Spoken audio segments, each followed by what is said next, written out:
Gotta do rockfin. Now we're on there too. Yeah, it there's a slight delay on rockfin, so that's what I'm usually waiting for.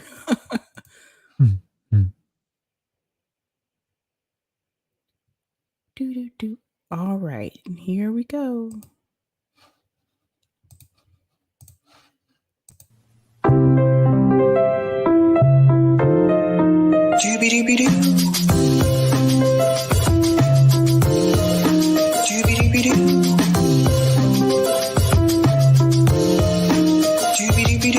I'm your host, Sabrina Salvati.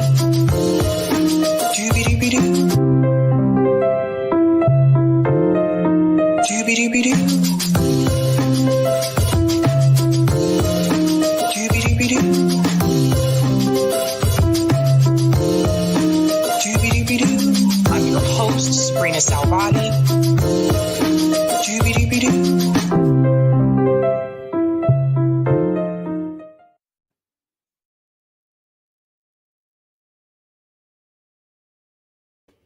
All right, guys. Happy Friday. Welcome to Sabby Sabs podcast. I'm your host, Sabrina Salvati. If you are new, I want to let you know Sabby Sabs podcast is a part of Revolutionary Blackout Network. You can catch me there on Thursdays for the Roundtable and Friday for the Sabby Show. And you can catch me here Monday, Tuesday, Wednesday, and Friday. I'm going to start out tonight with a special guest. Indyleft News is here. Hi, Indy. Hi, Sabby. So good to be on this show. My God, I've watched it like so much, and I love watching it. And even Kayla likes to wave at the screen and go, "Hi, Sabby," even though she knows you can't see her. So cute. Awesome. Well, Indy, let's start out by you telling everyone like how you got involved in independent media to begin with.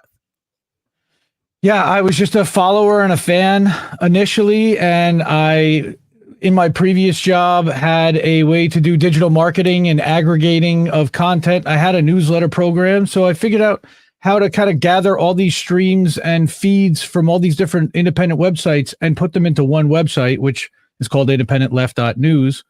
And then I made a Substack and YouTube, and it's just evolved into a whole thing. And I love it. It's really to amplify independent content creators who are calling out imperialism. And really, I was inspired by Bernie getting knifed and the corporate media narrative and propaganda that's being pushed out there. And we've got to fight that and counter that. Yeah. So for those who don't know, Indy actually has a Substack, and he does like the newsletter where he will list like what he considers to be the top videos of that week from Independent Left News, as well as articles as well. That's actually how I found out about Caitlin Johnstone, was because of your Substack. Oh, wow. Yeah. So the Substack actually is leftist.today. So Independent Left News has like a fire hose of like over 100 articles and videos and tons of content, and it's updated every day. So I figured, how do I pull out just like the top 5 or 6 articles and videos initially? Now I'm just doing the videos on Substack, and Substack allows you to actually embed them. So you can watch any of those videos. It's not necessarily the top. I like to think they're the top, but it's just a sample of what's happening out there. That's probably a good base. And if you want to see more, go see it on the website, because there's so much more good content there as well, in addition to the ones that we've included. So I put out a Substack, and that summarizes. That's usually toward the end of the day. And then we do a show on YouTube every Sunday called How Did We Miss That? That came out of the Substack and out of the newsletter, where I found that there were few articles that really weren't being covered, but were really important, and literally were how did we miss that? So we do about half a dozen articles every Sunday night, and then we do clips throughout the week. And now we do an interview show where you were my first guest. So Friends of Indyleft started in 2022, and I've interviewed Afeni and the Bank Sisters. A lot of people that have been on this show actually, because we have the same fans, and we like a lot of the same things, and a lot of our content aligns. And again, I like to amplify independent content creators that are talking about anti-imperialism, that are talking about the wealth inequality out there, that are talking about education for all, healthcare for all, that are the issues that really affect us right now. Well said. That's what you're doing, and that's what RBN is doing. That's what MCSC is doing. God, that's what so many different networks and channels are doing. And so yeah, then I kind of saw what was happening there, and all these newer channels were popping up in 2020 and 2021 and 2022. And because of the aggregation and because of the topics that we cover, we're finding all of these newer channels that are coming up, and reached out to all of them and said, hey, why don't we kind of collectively put our heads together, and there's strength in numbers, and we can help each other with production, and we can help each other with guests on each other's shows, and sharing links when we go live, and talking about audiences, and sharing moderators for streams. And it's been awesome. So we came together and we called it Indie News Network, which kind of surprising, right? But so there's now 19 members. A lot of you've heard of a lot of our channel members. Everybody has an independent channel of their own where they're creating their own content, and then they also contribute to this central entity where there is a central YouTube channel and a central Substack, so that we can publish and kind of collectively share with each other's audience. But we also do kind of like RBN, and inspired by what you guys have done, roundtables and marathon streams. We did a student debt marathon. We're getting involved in, kind of sponsoring and co-sponsoring and solidarity with the National March for Medicare for All, where we co-hosted their stream last month. And all of this is happening for the fans and for the people that are out there, because again, we're trying to counter the 15 companies that control what everybody's seeing, thinking, and hearing outside of our 100,000 to 200,000 people that follow all of our channels, right? Right. And some of the commentators from N have also been on here in RBN. You guys are familiar with some of them, like Colin, Rob Durden has been on here a couple of times, as well as RBN. Lucy has also been on here. So we've had, and also Kobe. Daryl. Yeah. Kobe, Daryl from Black in the Empire, Millennial Splaining, Bess, she's with us. Tara Reid, of course, the wonderful Tara Reid, who I was speaking with earlier today. And shout out to Tara Reid. Everybody go follow Tara Reid if you're not already. Go to her Patreon too. Give her a shout out, hook her up, say hi, tell her you love her. She could really use the love, and we all do love her, and we're trying to support her as she got everything yanked out from under her thanks to the RT pulling out from the United States. Chris Legion, Angel Rivera was actually censored off of Twitter today. What? Silly. Yep, his Twitter account's been suspended for 6 days. And of course, no, can't forget to mention Uncle Warren, and my brother Reef. Reef is the other half of the engine that makes INN and Indyleft go. He's a lot of the tech guy behind the scenes, and he does 3 shows himself now, and he wasn't even streaming a year ago. It's pretty wild. He just learned all this stuff, and it's incredible to see everybody kind of come together and flourish and grow and support each other and be a team and become a family. And that's really what this whole space is. And that's what we have to continue to grow it to be. Kumbaya, right? But it actually does happen. Now, you had an incident, we've been talking a lot about censorship on this show. You had an incident recently with Discord. Could you talk a little bit about that? Yeah, it was a pretty interesting thing where all of a sudden there was a global outage on March 8th. It was about a month ago, I believe yesterday or today.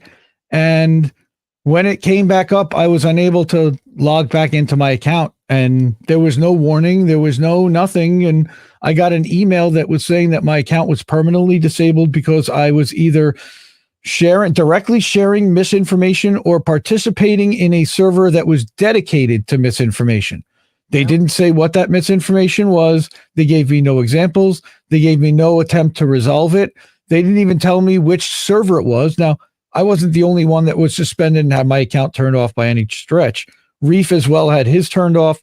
The Convo Couch lost its entire Discord server. And I believe Esha at Historically also lost her Discord server during that period as well.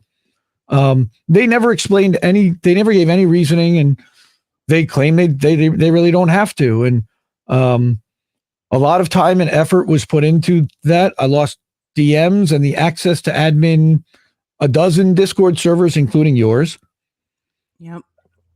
And and that, even the ability to publish a news update to an announcement channel that went out to a dozen servers that were subscribed to that channel, that all got ended when Discord just decided to pull the plug.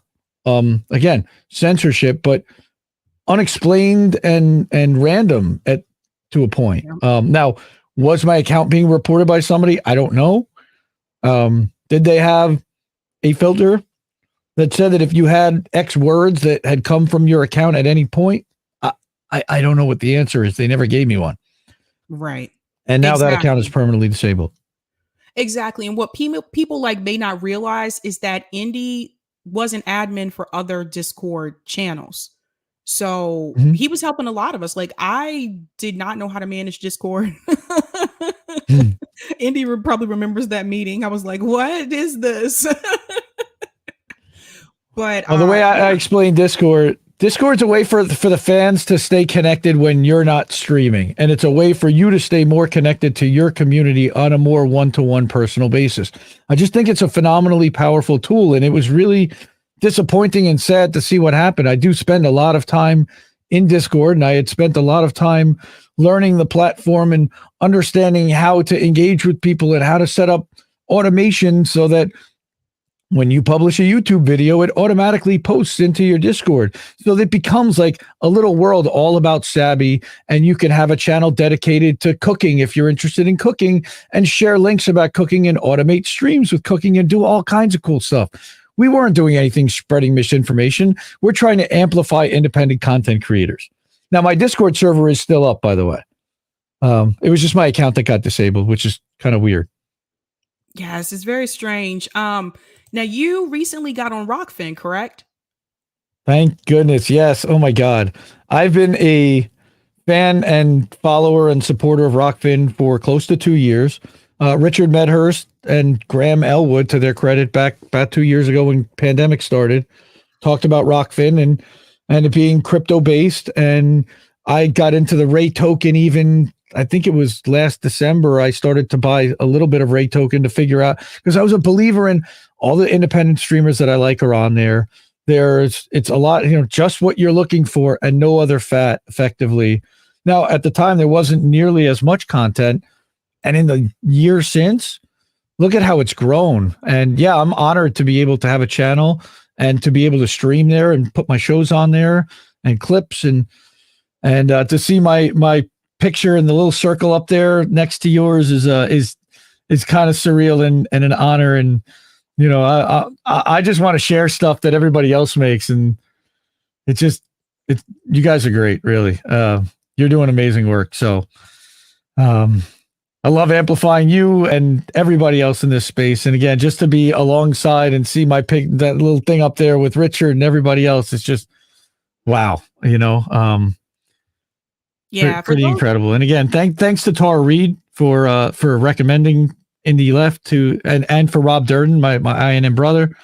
Again, a lot of that is the reason why is I'm trying to help a lot of these content creators that are actually on the platform. And we've been reaching out to Rockfin and saying, hey, what we'd love to do is have a team that did some live stream clipping with you guys so that while the streams are live, and let's see if we can improve the platform and get you guys to RSS so that so it can feed out to more platforms and it can be grabbed in different ways, because Rockfin's kind of isolated right now. And we'd love to be able to get more people involved on it. A lot of people don't even realize that you can watch videos for free without actually having to even sign up for an account.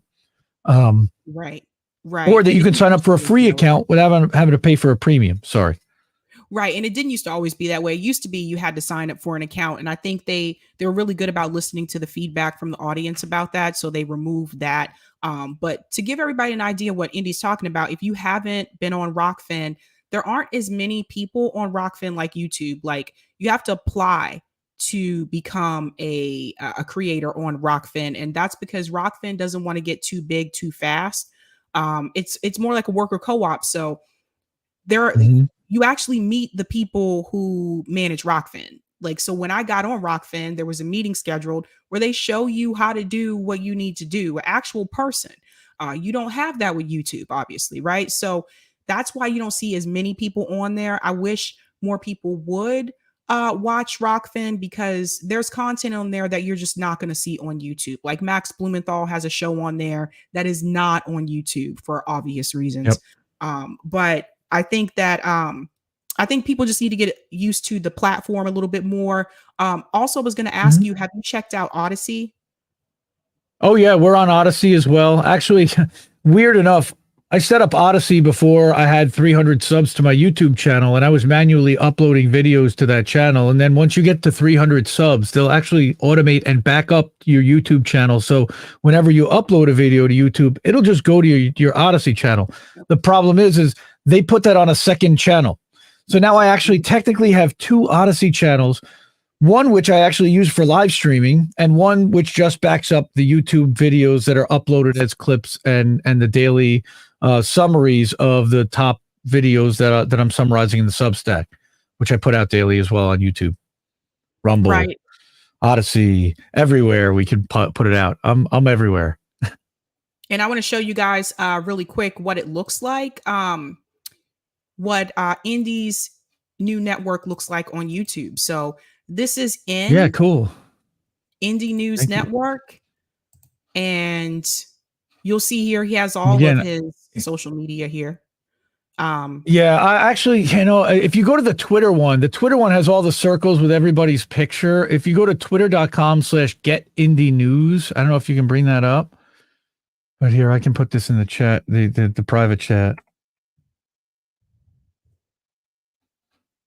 Oh, I found it. But that'll have a banner that has a picture that has all the members from the network. And again, we've got Colin, and we've got, there you go, and we've got Jesse Jett, who recently joined our network, and Black in the Empire, Daryl, and Elias Cepeda, and Reef and Chris Legion. So you'll see everybody there. And again, that's twitter.com/getindynews. I can't put it in there because I'm not modded on your channel, but that's okay. Everybody can go to Get Indy News on Twitter, indynews.network on Instagram, Indy News Network, and just look up Indy News Network on YouTube as well. We have a Facebook page, but nobody really uses Facebook right now in our space. We're on Rumble. We're on Twitch. We're on Odyssey. We got channels everywhere. Yeah, I still haven't done Rumble yet. I got a little bit confused. So if you click on that right there, there's a link tree. There's a link tree right there. That is like the main website where you can find all the different pages for Indy News Network. So that's where you can find our YouTube and our Rockfin and links to all those different channels, as well as a link to find all the different members and connect to all of their channels. Exactly. No, a tree for trees. Who and what is end? Oh, whoops. Mm-hmm. I thought I was sharing. That's a Substack post. I think that's a Substack post. Maybe. Oh, okay. Is it Meet the Members? Is down at the bottom? I put it at the bottom, top. I don't even know what I did. It says changes every day. Sorry. What and who is end? So here's the link tree here, you guys. And then I'll share the Substack one as well. Definitely check it out, you guys. Like, they did a student loan boycott summit, which was very good. Very, very good. And again, here it shows you all of the people.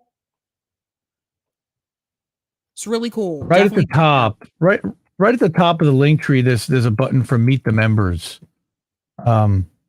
That's a Substack post. So we also have a Substack, indynewsnetwork.substack.com, where all of us have the ability to publish to it.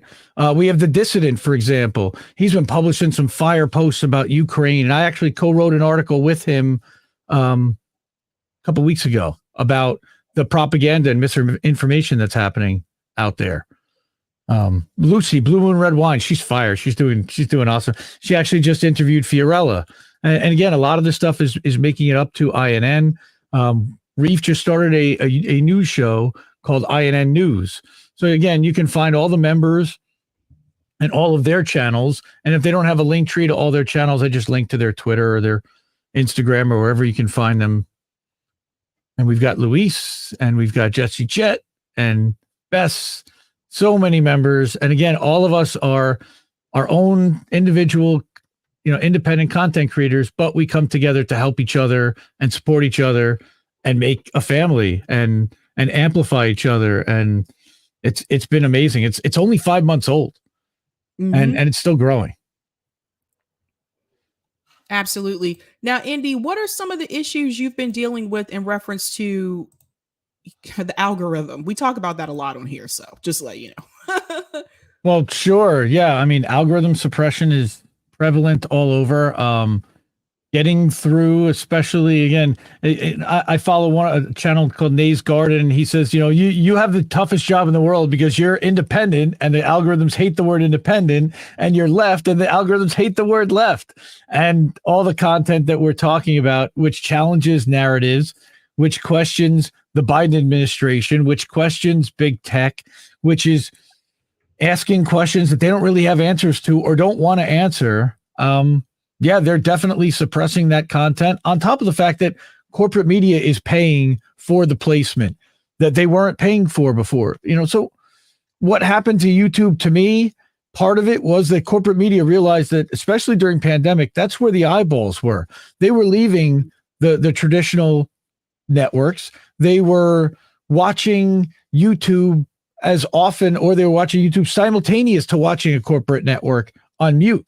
They were watching a ball game while watching something on YouTube. So MSNBC and NBC, and they bought placement at the top, and they basically priced us out of the market where YouTube used to be available to anybody that had good content. Then it was only available to people that were willing to pay. And it's the sponsored content becomes more and more prevalent. They're trying to sell them YouTube TV and premium subscriptions and family premium subscriptions, and then the add-ons to that. I mean, this whole thing's just become a huge money-making enterprise for Google. Yeah, it's true. And someone actually messaged me on Facebook yesterday and told me that Garland Nixon is actually trying to start wants to start a separate left, like independent network that's not on YouTube, and apparently he's trying to raise money for that. I didn't know about that. I'm going to try to see if I can get Garland to come back on. But Jordan Sheraton had mentioned this before too. There needs to be a network off of YouTube that's just left independent media. Now, what all that entails and how that will work, I don't know. But I do know that I don't consider David Pakman left, but I do know David Pakman has like a Roku channel. So does TYT. I think it would also be good to have people on radio. I think that would be good as well. So I want to get your opinion about that. Like, what do you think would be a better alternative?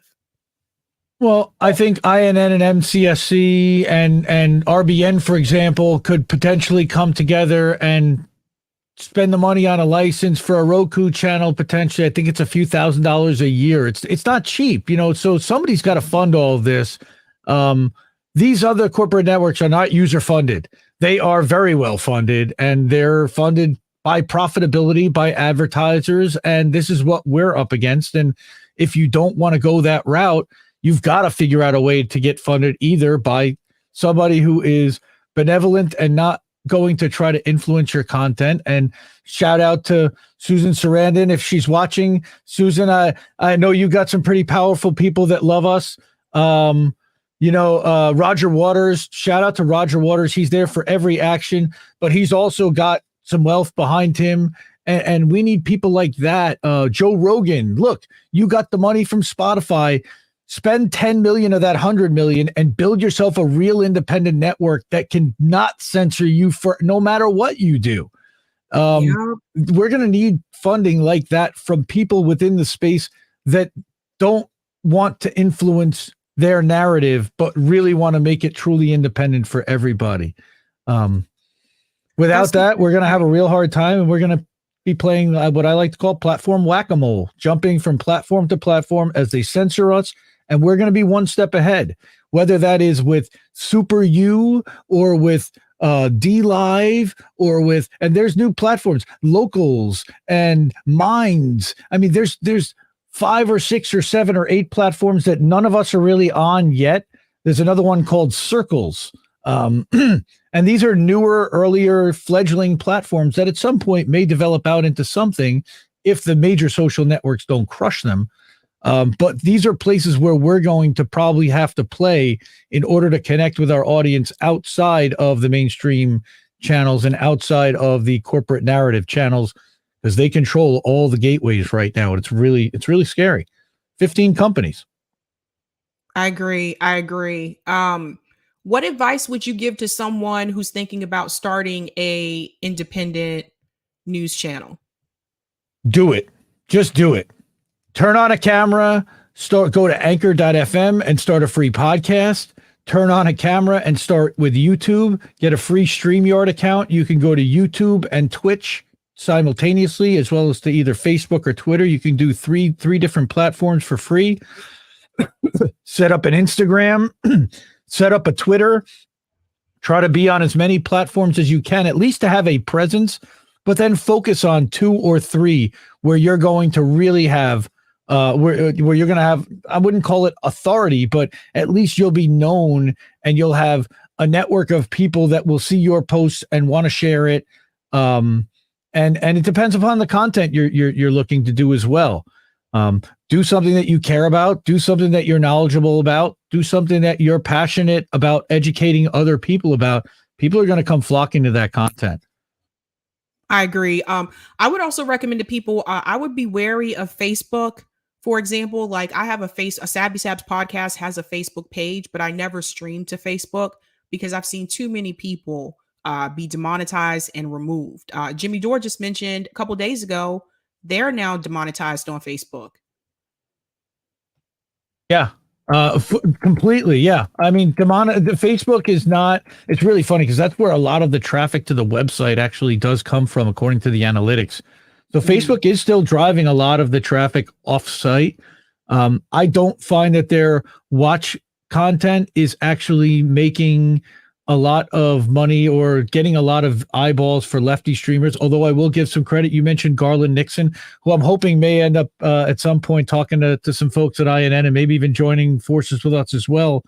But he's doing some streams on Facebook, and we co-stream all of our stuff to Facebook, but it's got a very small audience there, and we share it out to about 50 different lefty type of groups, progressive-ish groups, and MMT groups, people who would be aligned, and there's just very little eyeballs there. I don't know if what it is. I think I can tell you that YouTube, rockfin has been like a rocket ship. Like really, it's taken me 2 years to get 700 and change subscribers on a YouTube channel. And by the way, so advice also is don't quit. Stay at it. Stay consistent. Keep doing it. Even when you don't want to do it, keep doing it, because it requires consistency and it's hard. It's not easy to do, but it's rewarding. And in the end, you will get your audience. You will find a niche, and it's fun too. Don't do this unless you want to have fun. I have fun doing this every day. I wake up doing this every day, and plus I have a full-time job, but I still do this every day. Right. Awesome. Well said. Indy, thanks so much for coming on. Where can people find you one more time before you go? IndependentLeft.media is my link tree. IndieNews.network, Leftist.today, IndependentLeft.news. And on my YouTube channel, you can find How Do We Miss That and Friends of Indie Left. Awesome. Thank you for coming. Thank you for inviting me. It's such a pleasure to be here. I'm a Patreon subscriber. Everybody subscribe to Sabby on Patreon as well. Go give her a sub. Thanks so much, Indy. Bye. Talk to you later. All right, guys. Happy Friday. Welcome. I hope you're geared up for the weekend. I want to give a quick shout out to everyone who is a Sabby patron. Shout out. All right. Thank you so much. Those of you who are Sabby patrons. I don't know what happened to the line up here, but I did something on this page. Anywho, I now have 5 categories instead of 4. If you want to be a patron, you can be a member, a Sabby, a Sabster, Sabinators, or the ultimate. And I want to give a shout out to 3 new patrons. Shout out to Susan, Krista Cleary, And a big shout out to Kyle Haggerty. Thank you guys so much. It really does help me out. And you can also see their names scrolling across the bottom of the screen. All right. Thanks so much for the super chat, LPA Film. Yes, Indy, yes. Get our class trader allies involved on fundraising. It takes money, but there are plenty of examples out there doing it who didn't need a ton of money in streaming services. Well said, LPA Film. Thank you so much. Yipper99 said, isn't Kim Brown on radio? Want to ask her. That's a good point. Thank you so much for bringing that up. I will ask Kim. Kim's a part of the Ethnic Women panel on this channel, so I can ask her about that. And Lawrence Johnson, don't forget to tell us what IPA you're enjoying tonight. Oh, I actually don't have an IPA. I am drinking... This is actually a Kolsch style ale. I don't know if you guys are familiar with Kolsch. It's a different kind of taste, but it's by Exhibit A. Again, most of the beers I have on here are from Massachusetts, you guys, just FYI. I like the local stuff. Exhibit A Brewing Company, and it's called Goody Two Shoes. I know the light's kind of in the way, so you may not be able to see it too well, but Goody Two Shoes. It's pretty good. Like I said, I would say a Kolsch it's an acquired taste. Not everyone likes it. I'll just be honest with you. Like some people just don't like the way like Kolsch beer tastes. But this one is pretty good. I've had some that are not so good. Just FYI. All right. What are we talking about tonight? Let's go ahead and get into it. Get into it. Get into it. Sabby's gonna do it. Get into it.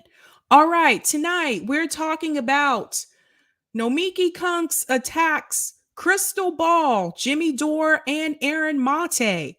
What is that all about? And that's actually the story that's going to lead into the call-in episode because this brings about a bigger discussion. I'm also going to discuss Brian Stelter grilled. Yikes, what happened there? That has a lot to do with disinformation by mainstream media. So I think you'll be interested to hear that discussion. And of course, Indyleft was just here. So I'm going to go ahead and get started with the Brian Stelter story. So Brian Stelter attended a panel, or he was a part of a panel. It looks like this was put on by The Atlantic for the Institute of Politics. And the name of this discussion was Disinformation and the Erosion of Democracy. Now, this happened over the weekend. It was from April 6th to April 8th. And I want to go ahead and share my screen to show you what is going on here. Now, there is a gentleman who is going to ask Brian a question. This gentleman is in the audience and he's only a freshman. And I want you to pay close attention to the question that he starts to ask him. So here we go. Hopefully the volume is just right. Hi, thank you for coming. My name is Christopher Phillips. I'm a first year at the college. My question is for Mr. Stelter. You've all spoken extensively about Fox News being a purveyor of disinformation. But CNN is right up there with them. They pushed the Russian collusion hoax. They pushed the Jussie Smollett hoax. They smeared Justice Kavanaugh as a rapist, and they also smeared Nick Sandmann as a white supremacist. And yes, they dismissed the Hunter Biden laptop affair as pure Russian disinformation. With mainstream corporate journalists becoming little more than apologists and cheerleaders for the regime, is it time to finally declare that the canon of journalistic ethics is dead or no longer operative? All the mistakes of the mainstream media, and CNN in particular, seem to magically all go in one direction. Are we expected to believe that this is all just some sort of random coincidence, or is there something else behind it? Haha, I want to remind you, again, he's only a freshman. So this question is directed to Brian. Let's hear Brian's response. It's too bad. It's time for lunch. You have 30 seconds. No, I mean, Brian. there's a clock that says 30 seconds. But I think my honest answer to you, and I'll come over and talk in more detail after this, is that I think you're describing a different channel than the one that I watch. But I understand that that is a popular right-wing narrative about CNN. I think it's important when we talk about shared reality and democracy, all these networks, all these news outlets have to defend democracy.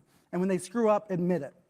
But when Benjamin Hall, the Fox correspondent, was wounded in Ukraine, the news crews at CNN and the New York Times stopped what they were doing, and they tried to help. They tried to help him get out of the country. They tried to find the dead crew members. That's what news outlets do. That's how they actually do work together, to your question about sharing those kinds of connections and trust. We don't talk about it enough, though. We don't share that reality about how that happens. And with regards to the regime, I think you mean the President Biden. The last time I spoke with a Biden aide, we yelled at each other. So that's the reality of the news business that people don't see, that people don't hear. They imagine that it's a situation that simply is not. But I think your question, it speaks to the failure of journalism to show our work and show the reality of how our profession operates. We have a lot of work to do, I think. That was a lot of fluff. That was a lot of fluff. I'm going to go back through and we're going to pick this apart. Let's go back. And I want you to listen to the question that he is asking him again. Eric, can we use volume booster? Thanks. I think Brian thought he was really going to wiggle his way out of that one. This, by the way, was trending on Twitter, FYI. But I have to say, I am immensely proud of the young generation of Gen Z because they're seeing it.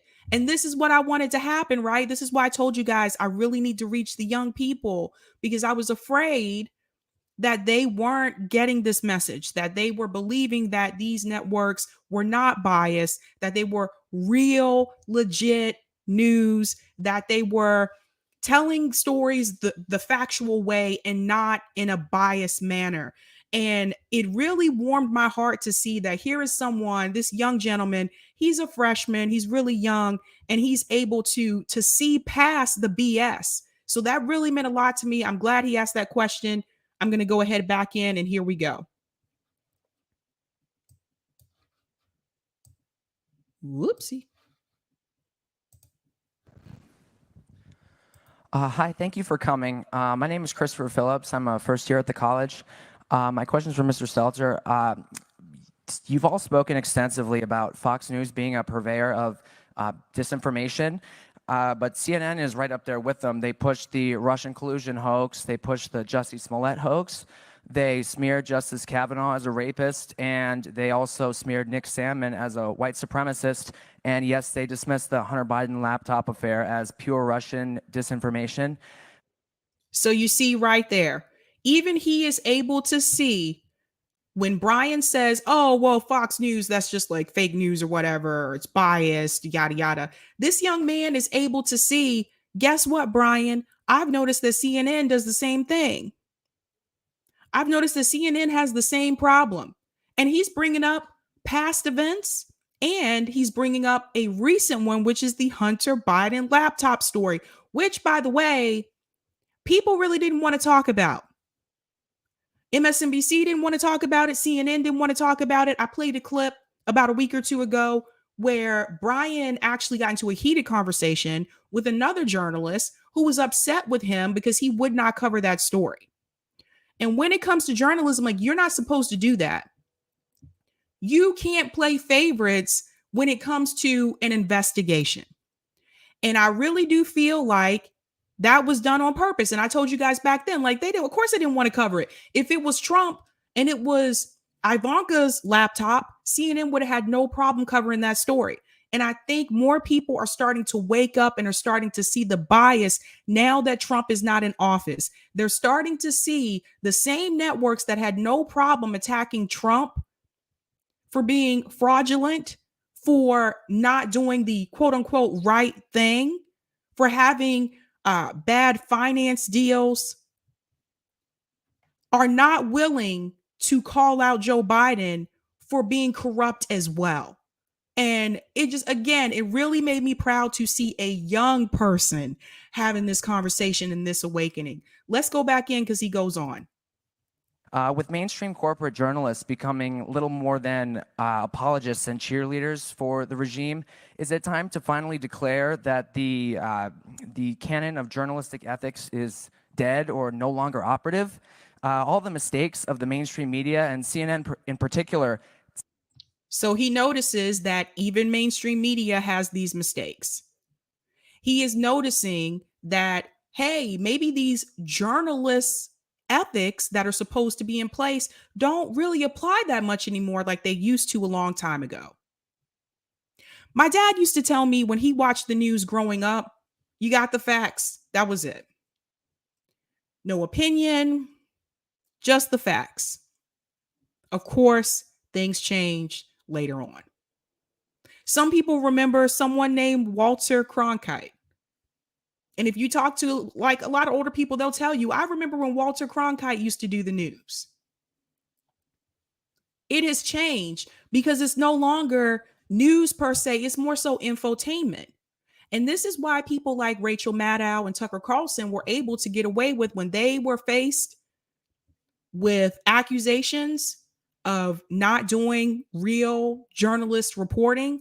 They were able to bypass that because they said that they are infotainment, that they're not news. The problem is a lot of people that watch them don't realize that. Some people do, but some people don't. That's the problem. Some people think that when they watch Rachel Maddow, that they are getting the real news. When they watch Tucker Carlson, that they are getting the real news. They don't know that it's infotainment because it's not presented that way. It's presented like an actual news show. So let's go back in. Seem to magically all go in one direction. Are we expected to believe that this is all just some sort of random coincidence, or is there something else behind it? Boom. Another great question. He said, are we expected to believe that this is just a coincidence, or is there something behind it? Listen to Brian again. It's too bad. It's time for lunch. You have 30 seconds. No, I mean, Brian. there's a clock that says 30 seconds. But I think my honest answer to you, and I'll come over and talk in more detail after this, is that I think you're describing a different channel than the one that I watch. See? Brian says you're watching a different channel than the one that I watch. No, there's only one CNN.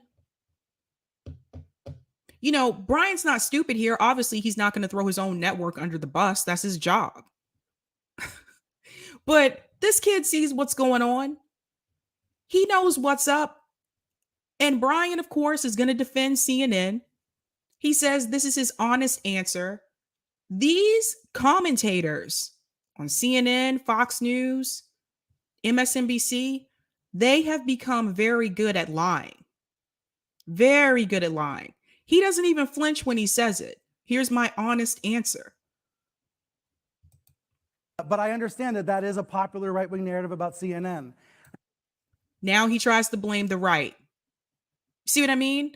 The gentleman who stood up and asked the question, did he say if he was on the left or the right? No, he didn't. He didn't describe being affiliated with any particular political party. And yet, Brian is using that same talking point. Oh, well, that's the criticism that CNN gets from the right. No, Brian, CNN gets that criticism from the left as well. And Brian knows that because there have been left independent media commentators that have been on CNN. Brianna Joy Gray has been on CNN. Kyle Kulinski has been on CNN. I think Krystal Ball has been on there at one point or another, and I think Katie Halper might have been on there as well. So Brian is not stupid. So the fact that he's using that same line that we continue to hear them use, oh, that criticism, that's what people on the right say. And this is where the smears will come in. Anytime you criticize a liberal network or you criticize a conservative network, the smear is that you were on the other side. So people shouldn't believe what you say because you're a part of the other team. You cannot use that excuse towards people that are part of no team. None. And this gentleman in the audience didn't claim a team. And so when you have people like me that will tell you, I'm not for the Republican Party and I'm not for the Democratic Party. I can say this over and over and over and over again. People will still try to say, I'm a Russian asset. People will say, well, she's secretly on the right. There's nothing to be secret about politically for me. Why do I need to keep that a secret? If I was on the right, that is something I would be open and public about. I wouldn't have to hide that. And honestly, I'm going to be honest with you. There's a lot more money on the right. There's money on the left. Don't get me wrong. There are people on the left making a lot of money, but most of the money is on the right. Look at people like Ben Shapiro, Candace Owens, Glenn Beck, Dave Rubin. Where are we putting him these days? Is he still a libertarian? Is he on the right? Where are we putting him? Whatever. Most of the money is on the right.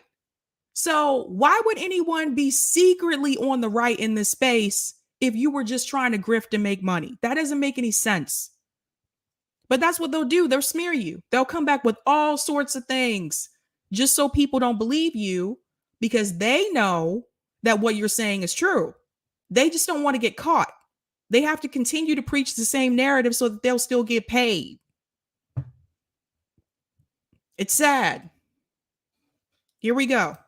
I think it's important when we talk about shared reality and democracy, all of these networks, all these news outlets have to defend democracy. And when they screw up, admit it.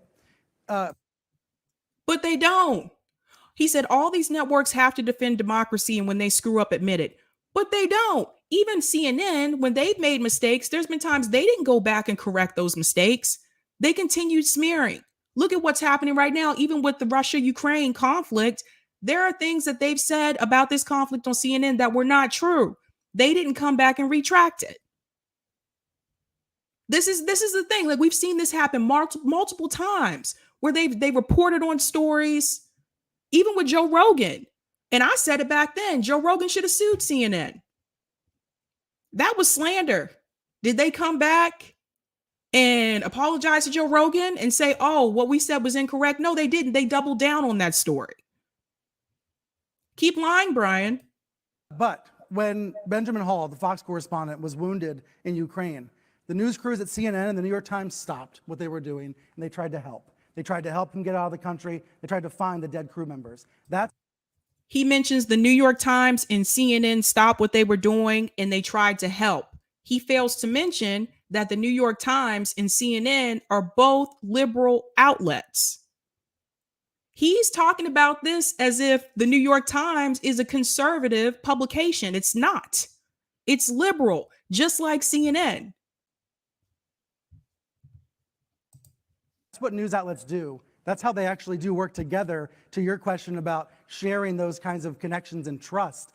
We don't talk about it enough, though. We don't share that reality about how that happens. And they don't share it because it doesn't happen. Listen, what? Oh boy, oh boy, oh boy, oh boy. The networks that are working together are the networks that have the same narrative. CNN is not working together with Fox News. They might work together with MSNBC, or like he just told you, the New York Times. They have the same narrative. That makes sense. Of course, they're going to collaborate together. Brian is talking about this as if they are going leaps and bounds to work together with other networks and publications that don't have the same narrative. And that doesn't happen. You don't see CNN and Fox News working together. Everybody knows that Fox News is the conservative network. Everyone knows that CNN is the liberal network. That's a given. So where is this collaboration that Brian is speaking of? Because I don't see that happening. They both criticize each other. They work against each other. They're not working together.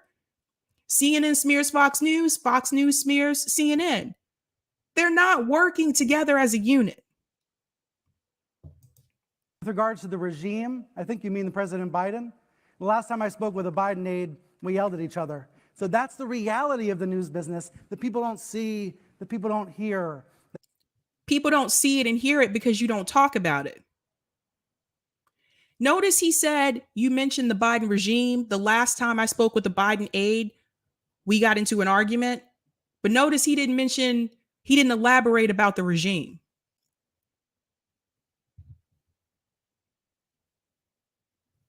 He didn't really answer his question. He mentioned the Biden regime, but he didn't elaborate on it. He stopped right there and then switched to, I got into an argument with the Biden aide and didn't comment on the Biden regime fact, though.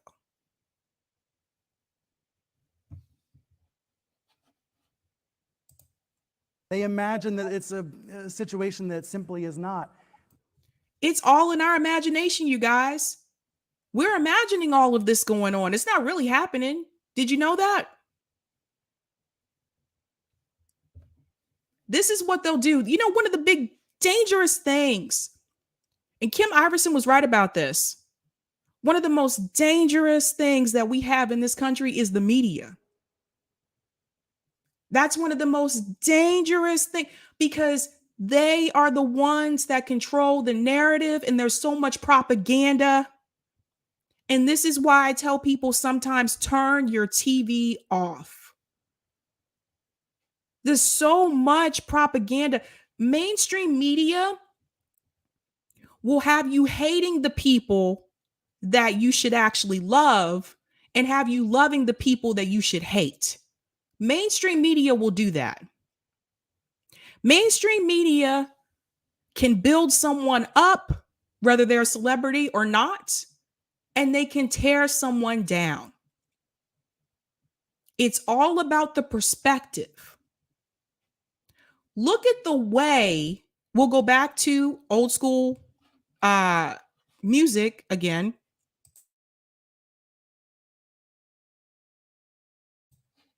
Sorry. Look at the way mainstream media will build up musicians, certain musicians, and then they'll tear them down. And I'm going to use an example that I know quite a lot. Eminem. When Eminem first came out, he was very popular, and his popularity continued to grow and grow and grow and grow. Mainstream media didn't like some of the songs that Eminem had, didn't like some of his lyrics. And mainstream media really tried to destroy Eminem's character. I remember this. I remember kids burning Eminem CDs. I remember all of that.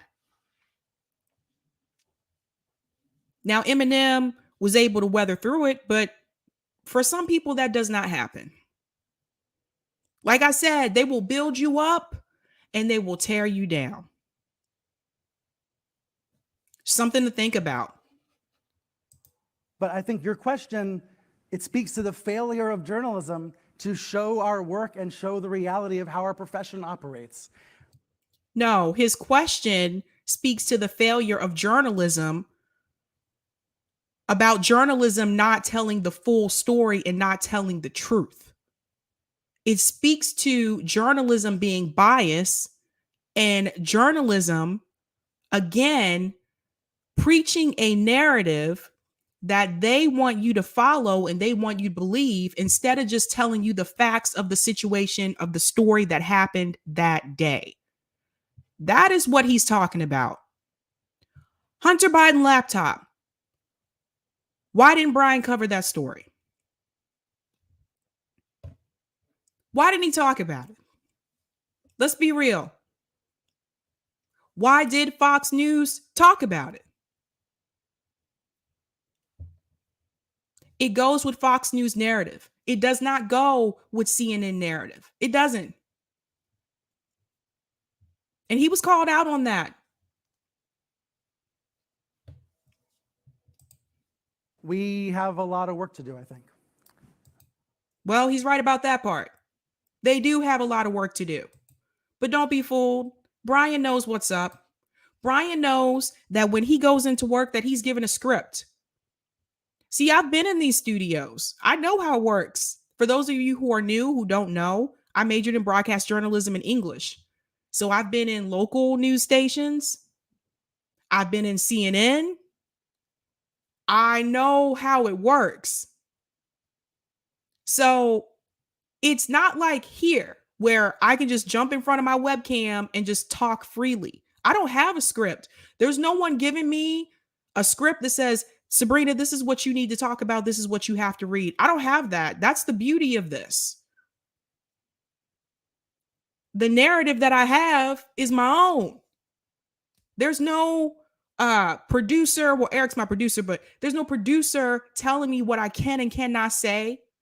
I don't have an earpiece where someone's talking into my ear telling me it's time to cut and go to commercial when someone mentions something that's controversial. That happens a lot.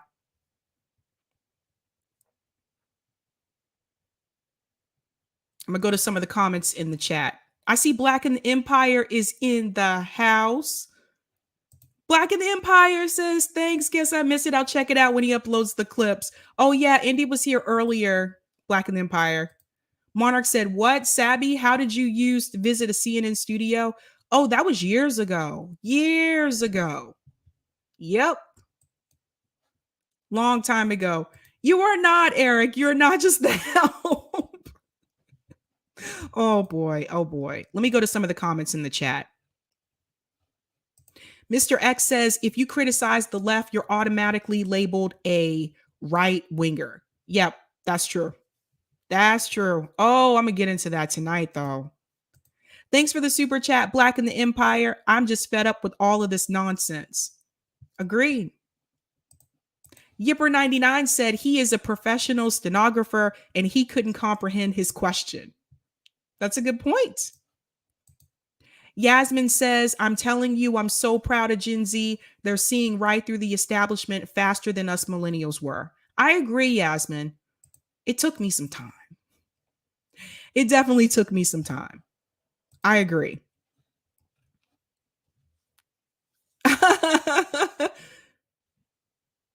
George said, lies, lies, lies, lies. They're going to get you. Yeah, yeah. Monarch said, Sabby, what were you thinking? That was a long time ago, Monarch. That was a long time ago. I told you I used to be a Democrat. That was a long time ago. I thought they were the right thing. Oh, man. You're bringing back memories now. Or actually, I'm bringing back the memories. Yikes. Robert said, exactly. They do not really promote hating other mainstream outlets, maybe individuals. But former Fox News hosts are working for MSNBC, CNBC, and CNN, vice versa. Interesting. Interesting. Greg Bruce said mom spaghetti. That's in reference to Eminem, you guys, if you don't know. Okay. Oh, AOHTO6, hoot, something like that. To be fair, Gen Z has way more content calling it out than we millennials did initially, especially when Obama first came on the scene. That's a good point. Yeah, that is a very good point because social media was relatively new at that point when Obama ran for president the first time. You are not invisible, hash rebel. I see you. I see you. I agree, Lee. It's not left versus right. It's top versus bottom. Yes, I agree. I talk about class a lot on this show. Jonathan says, question, do you think his question was too lengthy? So I think it's supposed to be Stelter was able to skirt around it.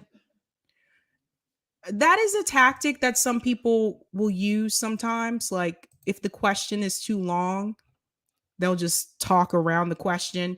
I try to keep my questions short and to the point, straight to the point, so that people can't do that. But some people still will do that, and I'll just ask the question again, just to be honest with you. Where Pilgrim said Twitter had just started when Obama got in office, took a while for it to catch on, right? Yeah, because Facebook was the more popular social media platform at that point. I hear you.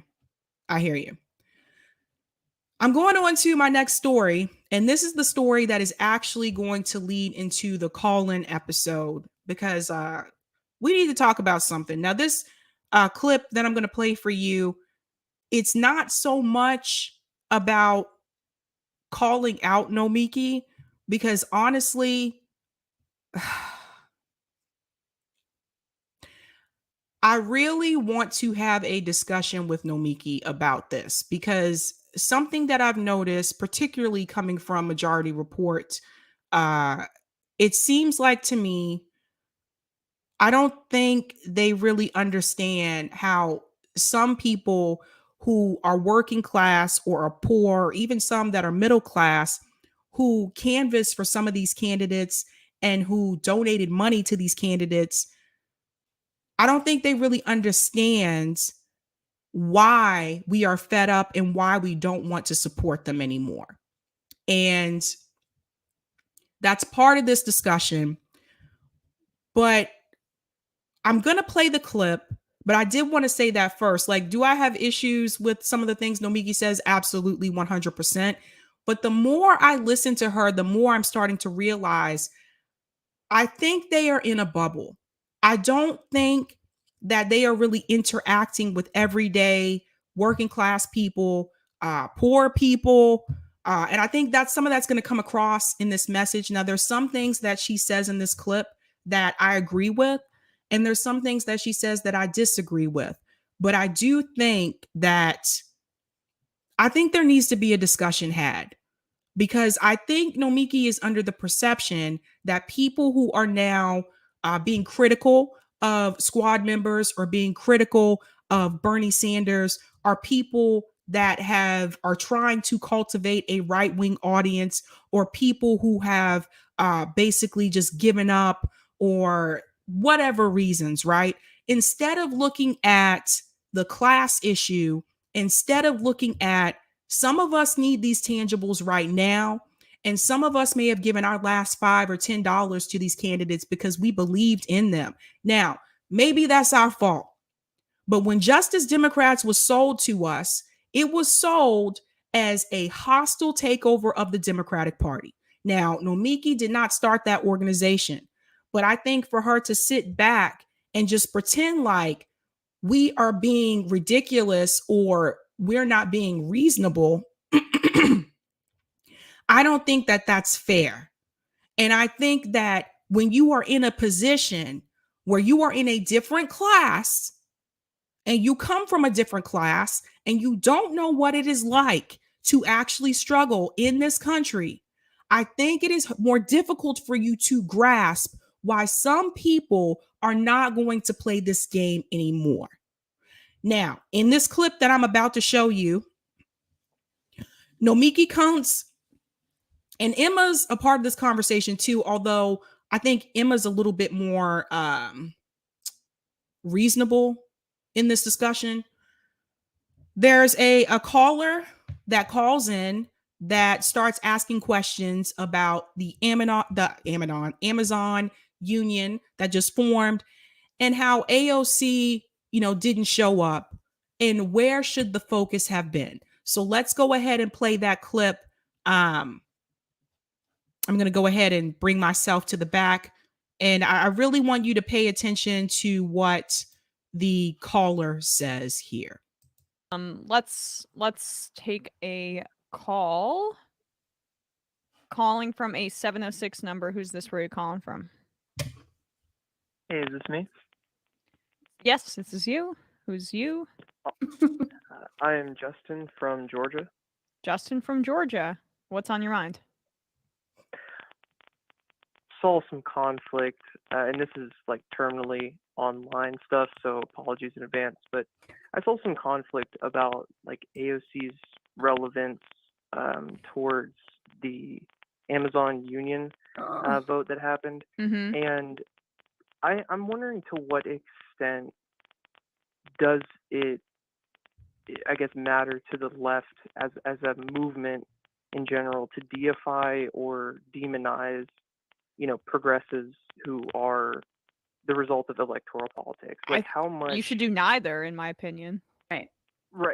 That's like where I'm coming from, because it seemed like so many people, I guess the time and energy that could have been used to focus on that vote and that union in particular was focused on like the people in politics and the relation to Yes. that vote, not the people themselves. Well, let me just reiterate what I said on the show yesterday. You might have missed this, Justin, but I basically said, I did not love the way she responded on Twitter about it, in terms of kind of. She could have just responded to Christian and said, "You're right." So let me jump in here for just a second. So the caller is basically saying that he kind of feels like he's wondering if it was a little bit unfair for people to fault AOC instead of just focusing on the fact that, hey, this was a big win for Chris Smalls and the organizers who were, trying to make this union happen, right? And he's questioning, should we be focusing on that? Like, should we focus on AOC? Is it something productive to do? So just to clear that up for you. Thanks so much, Eric. We'll do better. You're right. I should have done better. I was a blind spot. I should have been there, maybe. Right? Like that, she could work, or we'll make it up to you in the future. Right. But at the same time, right? I'm, you can understand why she feels besieged, but she should have been there, right? I think that's. Oh, you. Eric, can we do volume boost really quick? So while Eric's doing that, basically Emma is telling you that she kind of feels like, AOC should have just responded to Chris Smalls privately, probably, right? I agree. So I understand where she's coming from with that. Again, I don't understand why this had to be all over Twitter. I do think she could have just responded to him privately and said, hey, sorry, I should have been there. So that's what Emma's saying. Like AOC probably should have just said, sorry, my bad. I should have been there. Right. And if you notice, Nomiki was shaking her head. So let's go back in. Are we all set or? Oh, okay. Thanks, Eric. Yeah, that's better.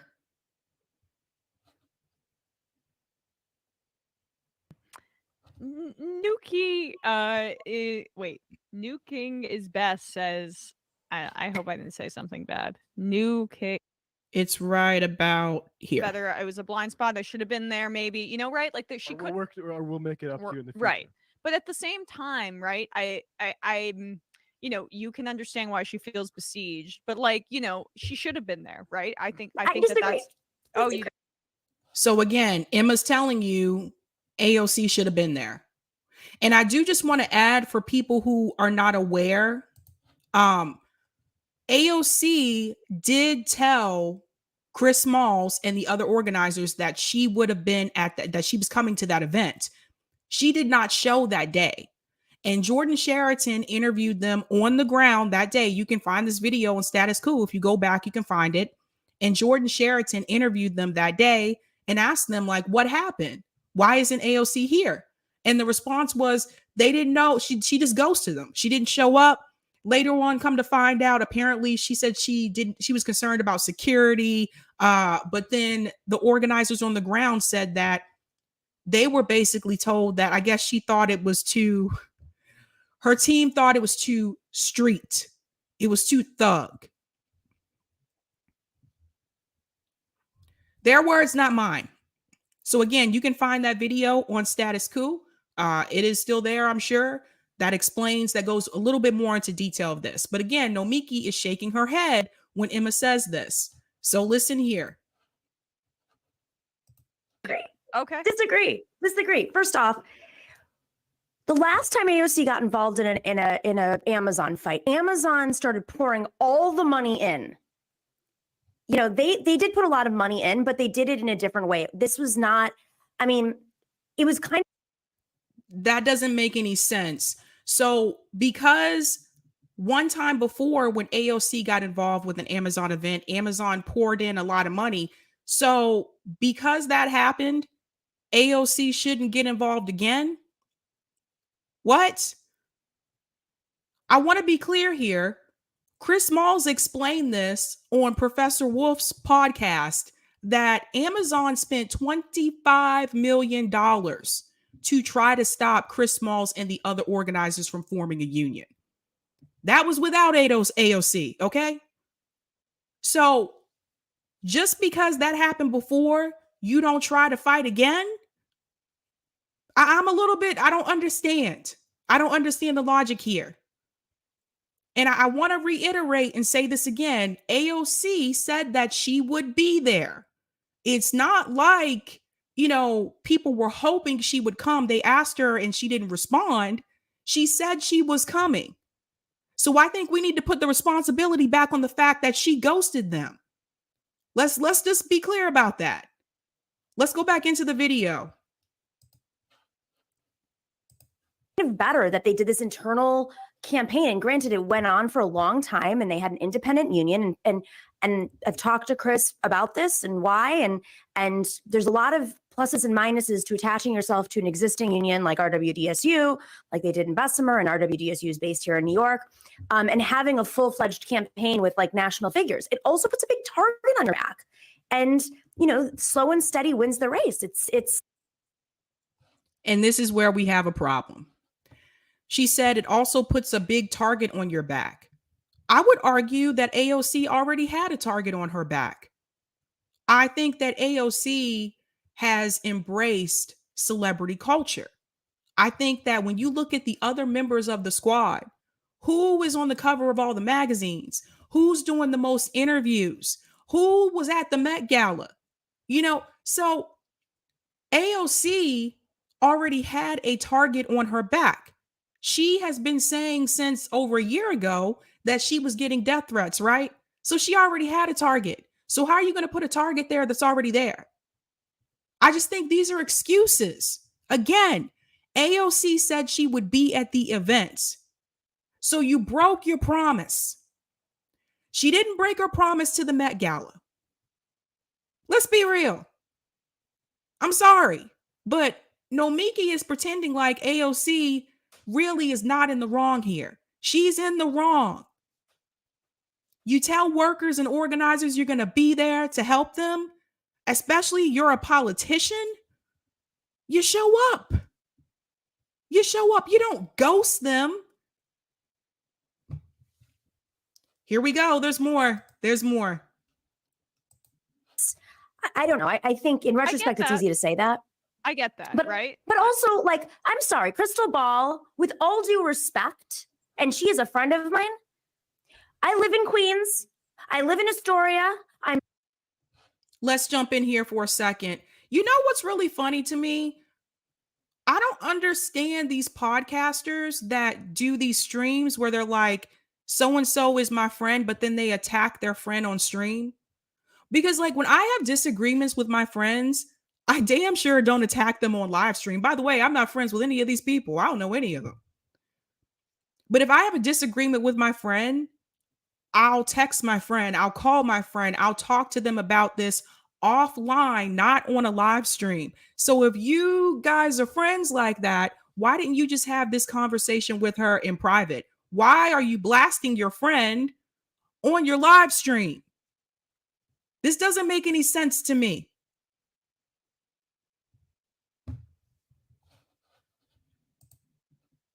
And by the way, she just said she lives in Queens. She lives in Astoria. For those of you who are not aware, Astoria is a pretty affluent neighborhood in Queens. A lot of people hear Queens and they think it's like Queens coming to America, Queens. There's different parts of Queens. Queens is huge, and Astoria is a pretty affluent part. I'm very well familiar because I used to live in New York, and there weren't too many people that looked like me living in Astoria. Just keep that in mind, because this tells you a little bit about Nomiki's mindset. Here we go. Literally half a mile away from where the first Amazon headquarters was going to be. You know who was the biggest advocate for that? AOC. You know who was not there? You. So if you sit here and you're playing who gets to be a progressive, queen or not, and you're more interested in knocking down the few allies we have, I'd like to know, where were you in Bernie 2016? This is where I'm a little bit confused. Now, she just told you her and Crystal Ball are friends.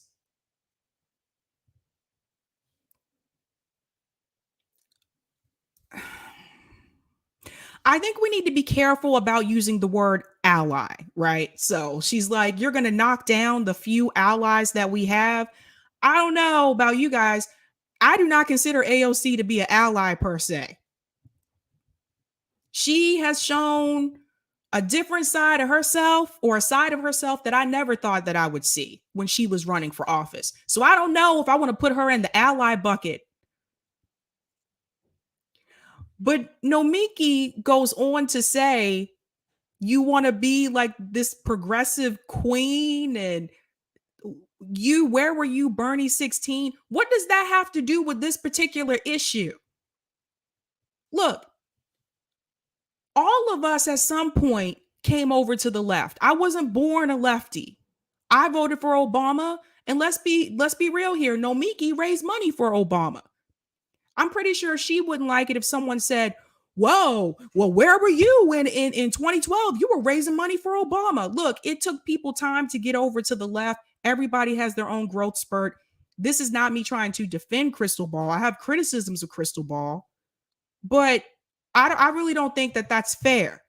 I didn't know there was a timeline as to when people were supposed to move over to the left. Did you guys know that? Is there a timeline? Like, I didn't know about that. Didn't know about this timeline. And I just don't understand what this has to do with AOC ghosting organizers. Here we go. Where were you in Bernie 2016? It's always convenient. Wait, what do you mean by that? 2016.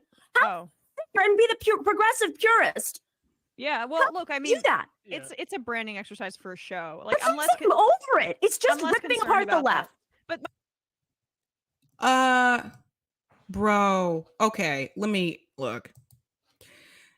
Now she's saying that Krystal is trying to be a progressive purist, but Nomiki just criticized her for not being, I guess, involved for Bernie's 2016 campaign. That kind of sounds like some type of progressive purism to me too. Like, you're doing the same thing. I'm just so confused. I don't understand. Let's go back in. I got to rewind it a little bit. Hold on. There was something she said right about there. Yeah. And, slow and steady wins the race. I don't know. I think in retrospect, it's that. easy to say that. I get that, But, right? But also, like, I'm sorry, Krystal Ball, with all due respect, and she is a friend of mine. I live in Queens.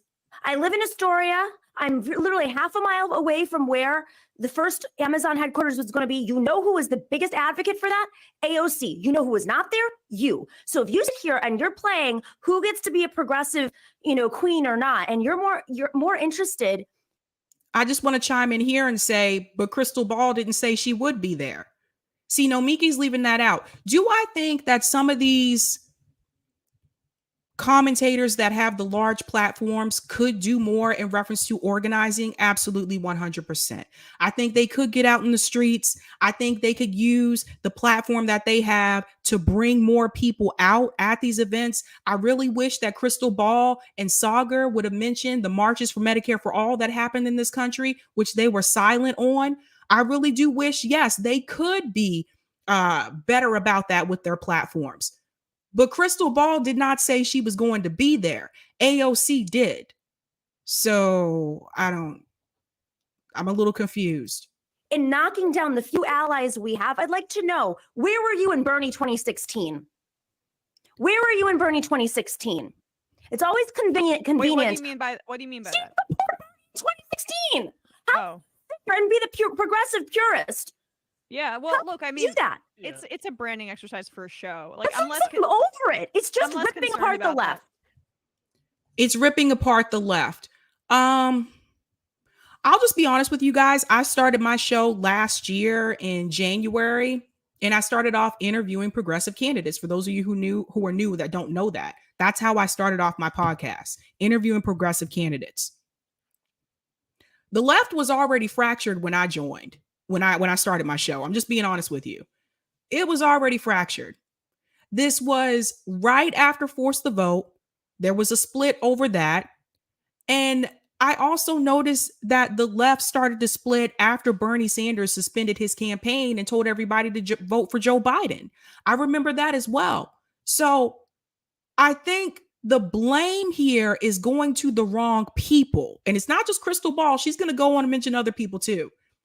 I think the blame here should be put on the fact that, yes, there was a progressive movement and Bernie Sanders was the leader of that movement. Bernie Sanders left his movement. You have a movement with no leader. Nobody is running this ship. There's no one driving this bus. So people have gone in different directions.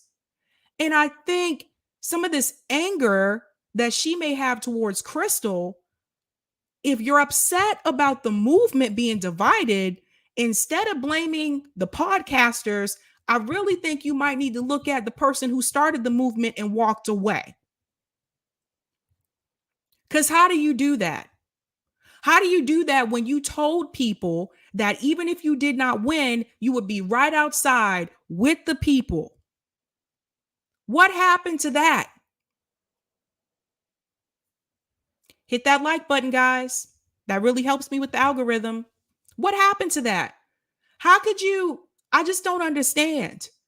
Like, this is what's happening in this space. I've noticed is a lot of people are getting upset with each other. A lot of different podcasters, man, you said this and you said that. And I told you, like, I don't know majority of these people. I don't. Very few I actually know. And I mean, really know. But to me, it just seems like her frustration is going in the wrong direction. Let's be clear. This wouldn't have even been an issue if AOC didn't have that tweet. AOC brought attention on herself. If AOC didn't tweet out those 3 muscle arms as if she was a part of something that she was not a part of, Krystal Ball wouldn't have had a tweet to respond to in the first damn place. Let's put that back on AOC. She did that. Now, was I kind of critical about the way that Krystal responded? Kinda. I mean, they all know each other. They have each other's numbers. They have contacts. Why couldn't you have this discussion off of Twitter?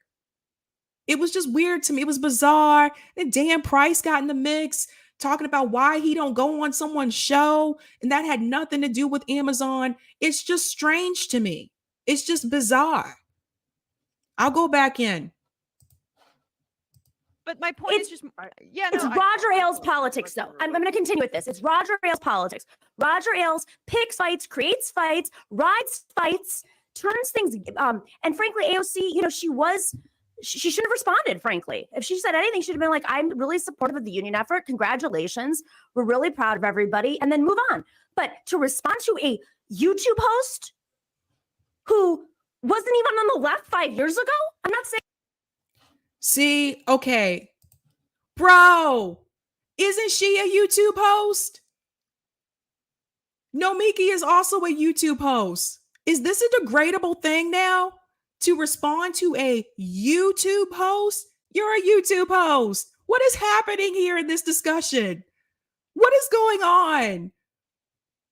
I'm sorry. So AOC shouldn't have responded to Krystal because she's a YouTube host? Is that beneath Nomiki's?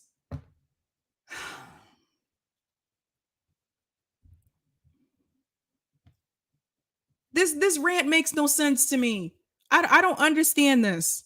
I just don't. This is a little strange. This is a little bizarre. She's talking about this as if she's not a YouTube host. And then she goes on to mention, well, you weren't even on the left 5 years ago. A lot of people weren't on the left 5 years ago. I know people weren't on the left 3 years ago. What's the point, Nomiki? You fundraised for Barack Obama in 2012. Should we pick you apart for not being on the left back then?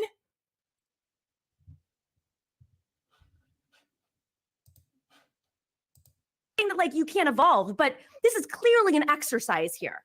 And as much as I respect her and I like her and she's my friend, I just think that these choices are really dangerous and they're hurting the movement. And in 3 or 4 years, they're not going to look great. There is no movement, Nomiki. There's no movement.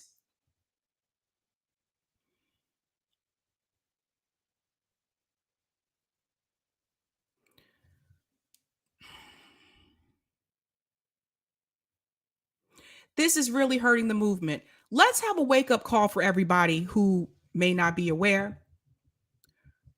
As long as I have known, Krystal Ball has done a show with Saagar. Saagar is not on the left. When I would watch Rising, you get two different perspectives. You'll get Krystal's perspective and you get Saagar's perspective. Again, Saagar is not on the left. So, did Nomiki feel that it was hurting the movement back then too? Because Krystal was hosting a show with someone on the right? Does everybody see where I'm going with this? This does not make sense to me. But there is no movement.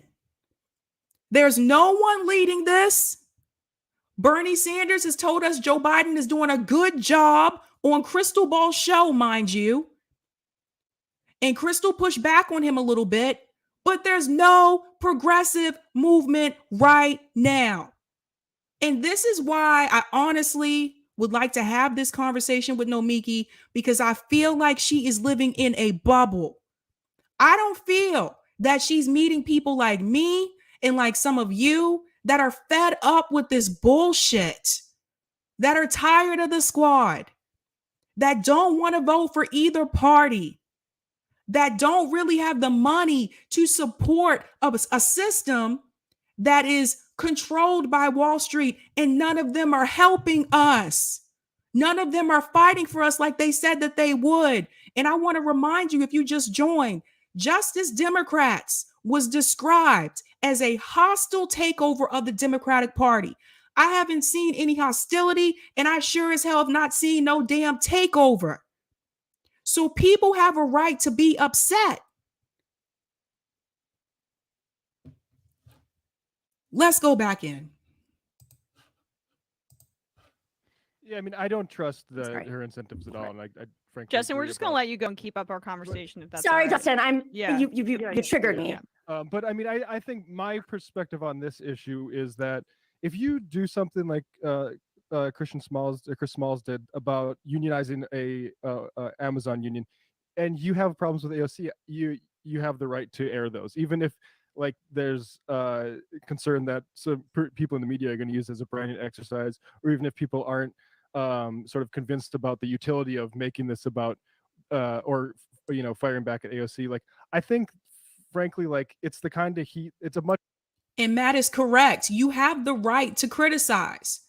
These people are not untouchable. Let me make something clear. We have the right to criticize the squad. We have the right to criticize Bernie Sanders. Just because they're on the left and we may be on the left, that doesn't mean we cannot critique them. And I've said this before. All politicians should be held accountable. None of them are above critique. I don't know, this whole idea of putting them on this pedestal where we're not supposed to critique them if we're on the left. Bullshit. They're not doing their damn job.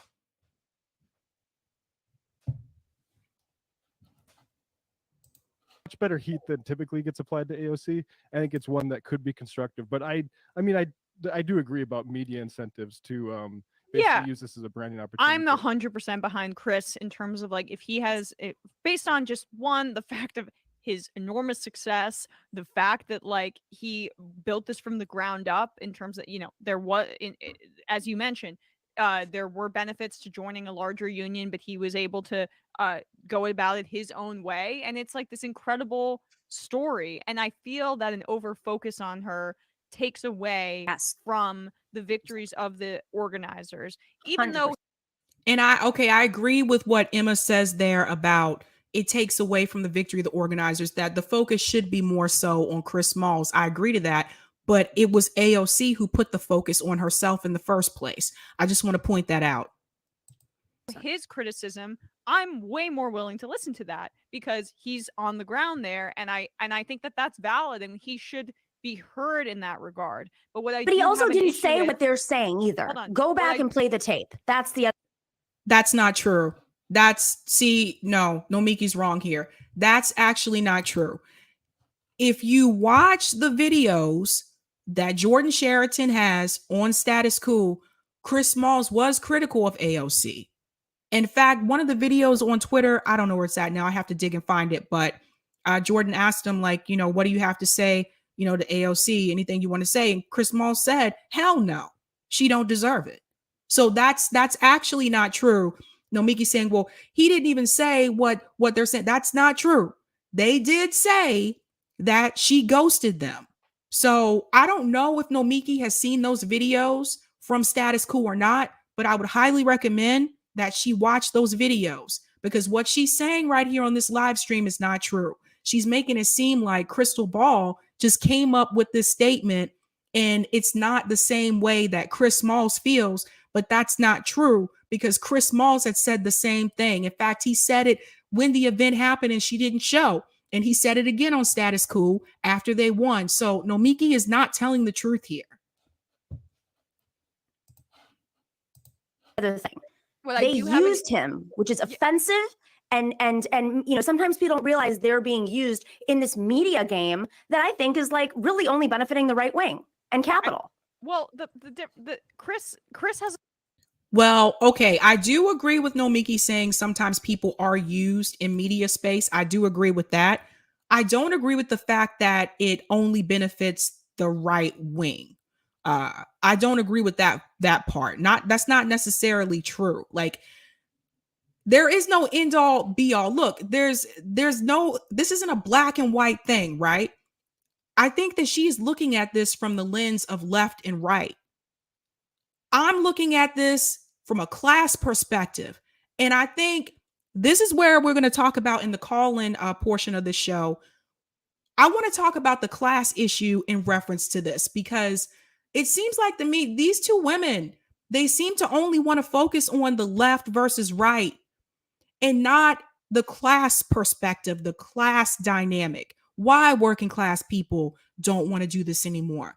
Why poor people don't want to do this anymore? And why people who gave their last are criticizing the squad the way that they are now. I think they're not looking at this from the right perspective. They are still looking at it as though if you're not agreeing with us on the left, then you must be on the right, or you're trying to please the right. And that's not the case for every person. Some people are just fed the fuck up. Let's just be real. The right to criticize. I really do feel that way. I mean, he is on the ground. Shows that are doing it, shows that are now appealing to right-wing audiences more than they are to left-wing audiences, and we can put, The numbers are there. Rising up there too, right? Or what? Sorry, what's it now? The new one. So now they're going to try to pretend like they don't know what Breaking Points is. Now they're going to try to pretend like they don't know the name of the show. This kills me. This kills me. This is hilarious. So Emma says now these shows are trying to appeal, to more people on the right. Again, I'll say what I said a couple minutes ago. Krystal Ball, as long as I have known, has done a show with Saagar. Saagar is not on the left. Saagar is on the right. I don't know why they're pretending like this is a new thing. Not everybody that watches Breaking Points, not everybody that even watched Rising back when they were on the Hill, not everybody watches to hear the left perspective. Some people watch to hear the right perspective. That's just the reality. That's what happens when you have two hosts and one represents one side and the other one represents the other side. Why are they acting like this is a new thing? Okay, whatever. But the point is that's a branding exercise, right? And that is I'm less sympathetic towards, and I don't think it looks good. But it's it could be a branding exercise. I don't know, but I mean, they came from Rising. Rising is not just for the left. Hello. And Majority Report has millions of subscribers. Breaking Points does not have 1 million, not even 1 million. I don't understand what we're, is this a jealousy thing? What's happening? What are you upset about? You guys are on a show where you have millions of subscribers. Breaking Points does not. I'm interested in the organizers' opinions on this, and that's really which they distorted, is what I'm saying. They didn't even say what he said. Now, that's not true. They did not distort it. He did say that. Oh my God. He did chime in on Twitter, and that's fair enough. But again, this is all distracting away. This is why unions and movements need to be militant. So we don't get distracted by when people are trying to create drama. Drama only is benefiting them. And I don't think I'm going to see Nomiki out in a militant movement. I do not think Nomiki is going to be a part of a revolution. I'm sorry. I don't see it. I don't see it. Someone prove me wrong. This is like a walking NFT exercise at this point. It's like influencer culture affecting the left. Really, it's what it is. It's like, how do we all boost each other? These random accounts that pop up out of nowhere, and suddenly, they're put on the Jimmy Dore show. And random accounts. Here we go. These random accounts that pop up out of nowhere, and suddenly they're put on the Jimmy Dore show. Let me tell you what she means by random accounts. She's talking about the small channels. She's talking about people like me.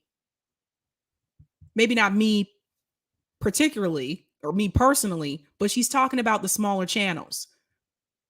That's what she's talking about. We're random accounts because she was not familiar with us, because we're not in her social circle, because we're not in these elite spaces, these elite journalist spaces, because we don't have a studio, because we're in our apartments or our homes and we don't have this fancy backdrop, because we don't have the money for that shit, doesn't mean that we're not telling the truth. She considers us to be random accounts. We're random. You guys know that?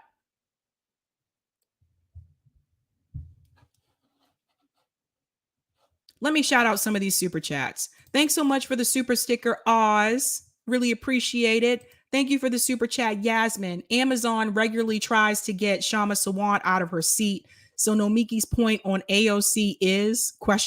Exactly. Yeah, they fought really hard against Shama Sawant, and she still won. Thank you for the super chat, Delthea. Your word is your rep. Regardless of politics, if you say you're going to be somewhere, then you be somewhere. AOC should have been there, period. Oh, people going to hold you to your word. Thanks so much for the super sticker, Blue Moon. Appreciate you. Inquilabi says, Konst is militant in the sense she worked with NATO. Yes. Damn. Our kid said, Sabby, yes, you're 100%. The boutique or old left has started realizing they must course correct. Why? Because they are losing their fan base. Interesting. Delthea said Nomiki is losing it and it's not a good look. Yeah, this shit's questionable, bruh. This is questionable. Let's go back in. Let me take my random account ass to the back and let me go ahead and finish this clip. They're put on, RT, and they're put on Aaron Mate's show, and then they all, influence off of each other, and they all create conflict off of each other. And when you really look at their numbers, it's the right wing following them. Well, but then we're all responding to it. But I don't know about that. Most of the people that follow me are on the left. I do have some conservative people that follow me, but it's not majority conservative. So look, bro, maybe you're just losing like viewership at Majority Report because people are tired of hearing the same thing over and over. I haven't watched, like, honestly, except for the clips that you guys send me to talk about, I haven't watched Majority Report since Michael Brooks died. And that's not an exaggeration. I'm just being honest with you.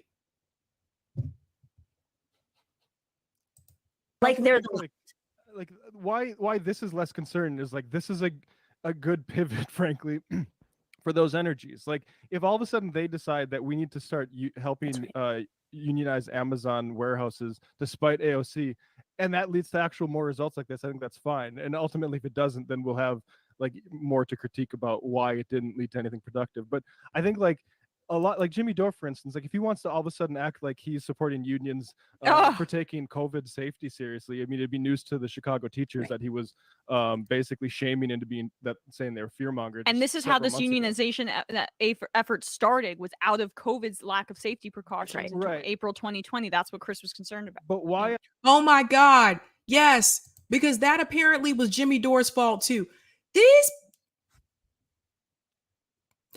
Nick was right when he told me that people have Jimmy Dore derangement syndrome. Is Jimmy Dore perfect? No.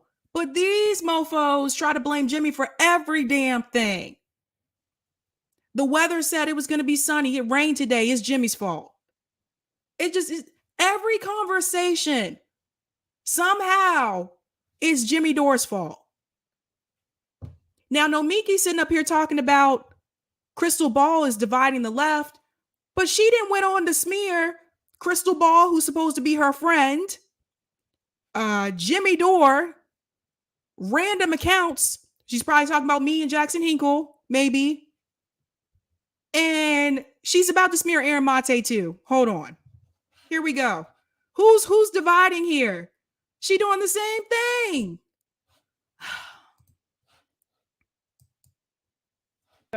Among other things. But that's why I guess like this is less concern to me, because it's like this is actually like a time for everyone to refocus. And we've said that too. We should have had more union organizers on this show. Towards yes, they should have more union organizers on the show. Why don't they? That's the question. That's the question. Instead of bringing Nina Turner on all the time, why don't you have more union organizers on that show? Why don't you bring activists on that show? That's a good point. Something that's real, because something good actually did happen. And I think like it's, look, I don't care about like Crystal Ball show. I never watch it, but like I feel like it's not this isn't the thing to hit them on. It's like the sort of like soft on like or sort of like trying to launder COVID libertarianism into the mainstream, like that stuff. If they want to try to brand over who's the more militant union supporting, good luck to them. Well, because and I hope that actually is sincere. I didn't mean to interrupt you, Matt, but like it's also just like I feel it's like everyone understands that AOC supports the Amazon union effort. Everyone understands that. I mean, and like from an organizer's perspective, this is why I find Chris's case, or Chris Smalls' case, is compelling in terms of his critique. We could have used you, right? That's a fair case for him to make, and she has. Exactly. Thank you. Thank you. It's one thing to support something. It's another thing to say you're going to be there and not show and just ghost people. The right to say, I could have done better, or this is where I was, this is why I wasn't able to do that. But no one is debating the fact that she supports the Amazon unionization effort.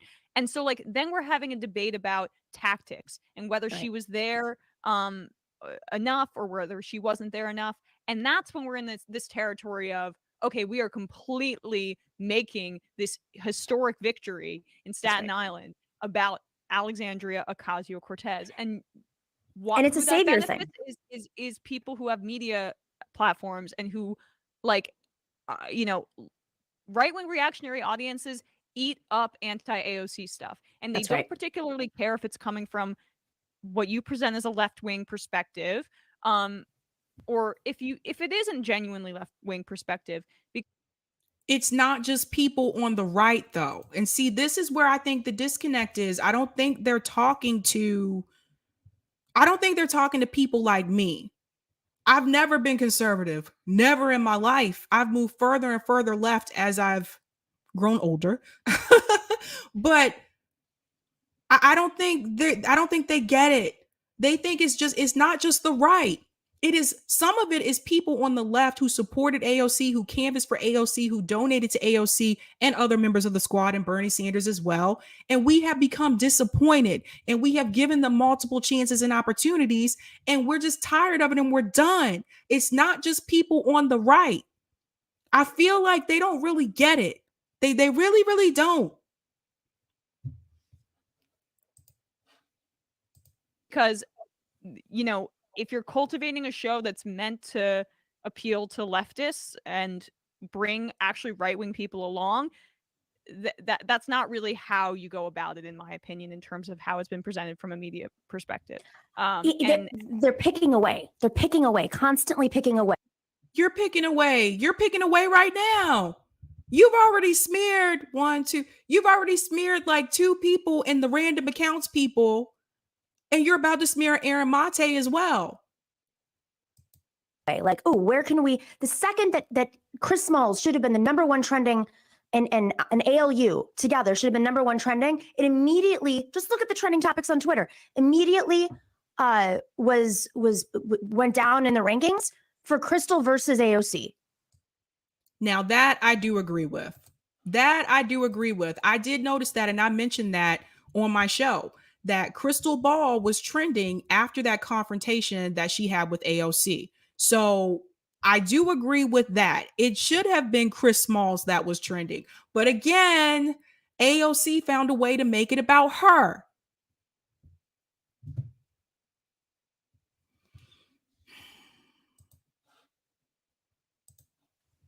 Who does that benefit? I mean, it really isn't rocket science. If you're spending your time breaking apart a movement rather than congratulating it, and there is no movement, Nomiki. See, Nomiki thinks that by those tweets that Krystal Ball had that destroyed or broke apart a move, there is no fucking movement. It's done. Did you guys know that one thread of a tweet destroyed the progressive movement? This is news to me.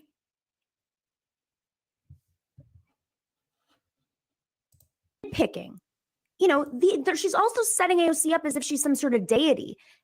And that's what I find really fascinating is they're using the squad as if there are saviors. But a lot of people think they are, Nomiki. That's a part of the problem. A lot of people think they are saviors. A lot of people thought Bernie Sanders was going to be a savior. Some of that has to do with some of the rhetoric that we heard from left independent media, that they were, again, it was going to be a hostile takeover, that they were going to save the day. So that's a big part of the problem. A lot of people thought that they were. And it's just, it's not productive. We as a movement need to understand how to work together and not depend on saviors. AOC was put on a billboard. She just said we need to learn how to work together as a movement, but she's smearing people. How you going to work with the people that you're smearing? In Times Square, after the Amazon headquarters was pushed out of Queens, she put on a billboard in Times Square. Amazon went after her. She gets how many death threats a day? This is, first off, this isn't solidarity. A lot of politicians get death threats. Let's not pretend like this only happens to AOC. No offense, but you have people in left independent media that get death threats. You'd be surprised some of the things that people have said or sent to those of us over at RBN. I don't see nobody trying to protect us or coddle us. Let's be real. But this is not something that is unusual for a politician, especially one that is popular and that is treated more like a celebrity than a politician. I'm just going to be real. This isn't feminism. This isn't leftist politics. This isn't even being a good host. This is cheap. It is a cheap attack, and it only benefits your ego and the right wing who put you on Fox News. You can get on Fox News and you can talk about leftist things too. I do it all the time. She tried to save herself there. She tried to save herself there because I was about to say when I first saw this, girl, you on Fox News a lot. So let's not. Without compromising your values. Maybe you should try that. Yeah, and there's another thing. Like, look, I want to table the AOC criticism because, like I said, I think she's just backdrafting off of what Christian said. But I do think there's a bit of a tell there that I think people are right to be suspicious about, where she brings up the entire squad to try to smear Ilhan and stuff in that as well. And I think that is I don't think that's sort of even advocate journalism. I think that's a weird move to me. I don't know if it's necessarily a weird move. I think people are pissed off. You got to understand, people like Krystal and Kyle and well, maybe not so much Sagar, but people like Krystal and Kyle, they spent years basically telling people that you should support those candidates, that you should support them, that you should canvass for them, volunteer for them. I know a lot of people that participated. So now they sitting back looking some kind of way because it's embarrassing to tell people that they were going to go in there and they were going to fight and they're going to do all this stuff for us and trying to make excuses for them for all these years. And yes, some things they were critical with them about, but some they were not. And then they see all this time has gone by. This isn't AOC's first term. This is her second. So they see all this time has gone by and no, they're really not going to fight for us. It's embarrassing. It's embarrassing. It really is. I don't know. Mercenary. I mean, that doesn't really get more brave than Ilhan Omar in the way that she, has to navigate. And a through lot of Congress. these folks, and the Ocasio-Cortez has a lot of bravery too. Exactly, like a lot of these people, for whatever reason, don't have the, I guess, media bravery to go at Ilhan the way that they like to go at AOC. AOC is like the safe target now. I criticize Ilhan Omar. So again, I think you guys are just focusing on the larger channels when some of the smaller channels are doing those things that he's talking about, like criticizing Ilhan Omar as well. That's the thing. They're only focusing on the larger channels. Again, the people in their circles. And I just think that because you engender like a lot of, I mean, frankly, like there's a lot of people who have weird like sexual attraction that they like manifest through anger online, and it's using that. That's my opinion. Yep. And their avatars. Let me get rid of all this sexual attraction and frustration I got built up, you guys. Let me get rid of all of that. I mean, they're avatars for the left. AOC has become, this avatar for the left. And if you can show that she's imperfect, the right wing also loves to show the imperfections or what their perceived imperfections are on the left. So when you start to hear supposed leftists using the same tactics, that's really concerning. And, if you guys haven't noticed, they ride a wave. No, I don't think it's concerning. And this is a big part of the problem is that I'm almost done, Eric. This is a big part of the problem is that it's almost like they feel like leftists shouldn't be able to criticize them.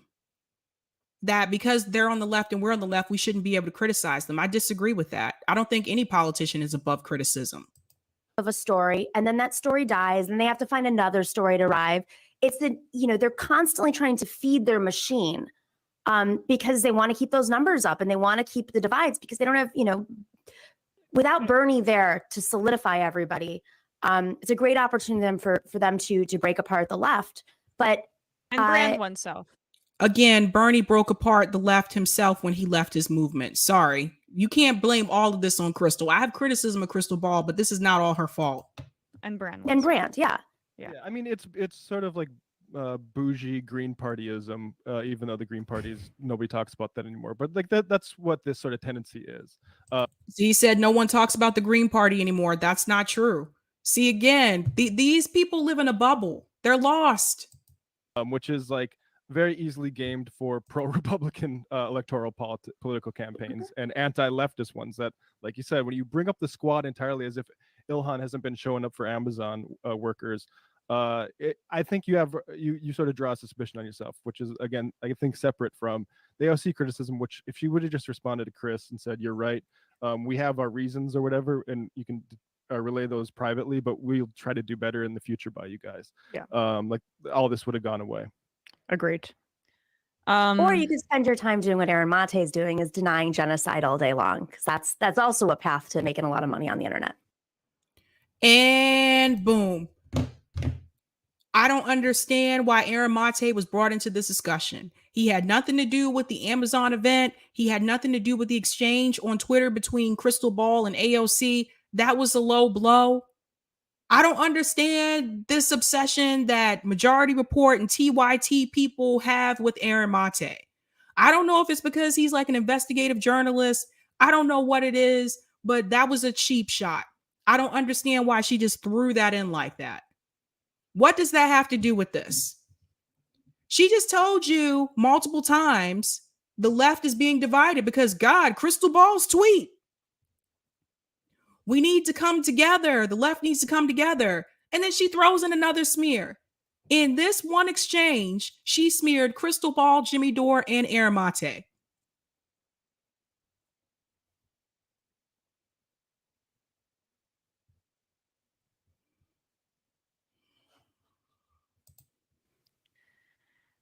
You can make a lot of money on the internet? News to me.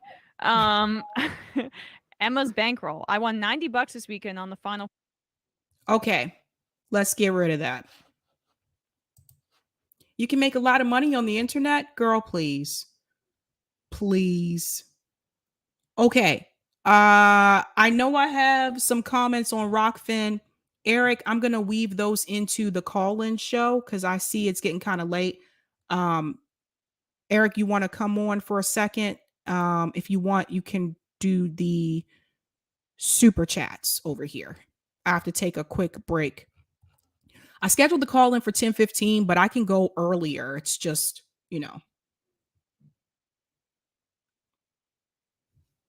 sorry, Eric.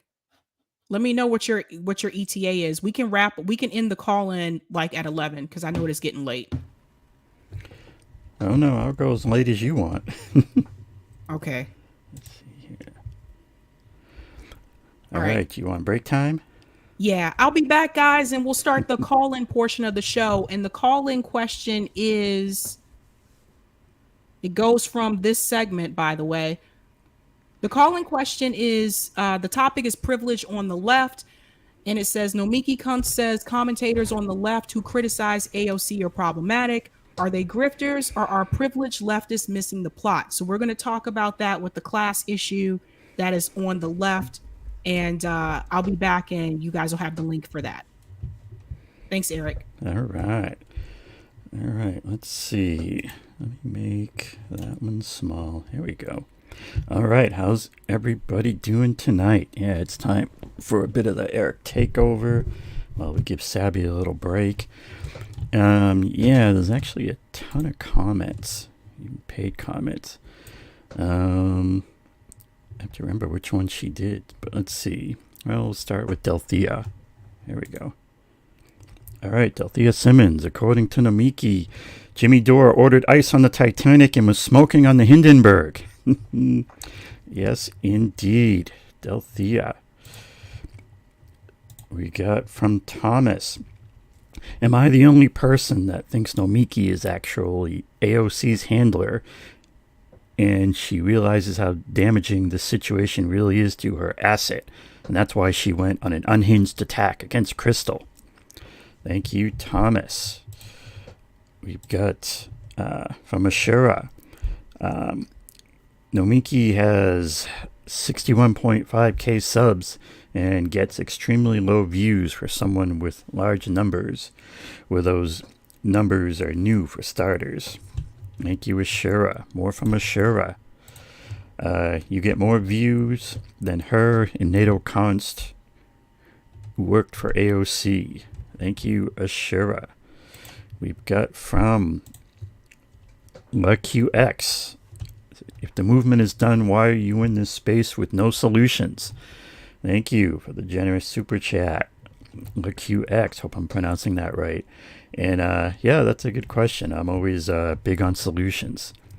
Let's see, more from Ashura. Thanks for the super chat.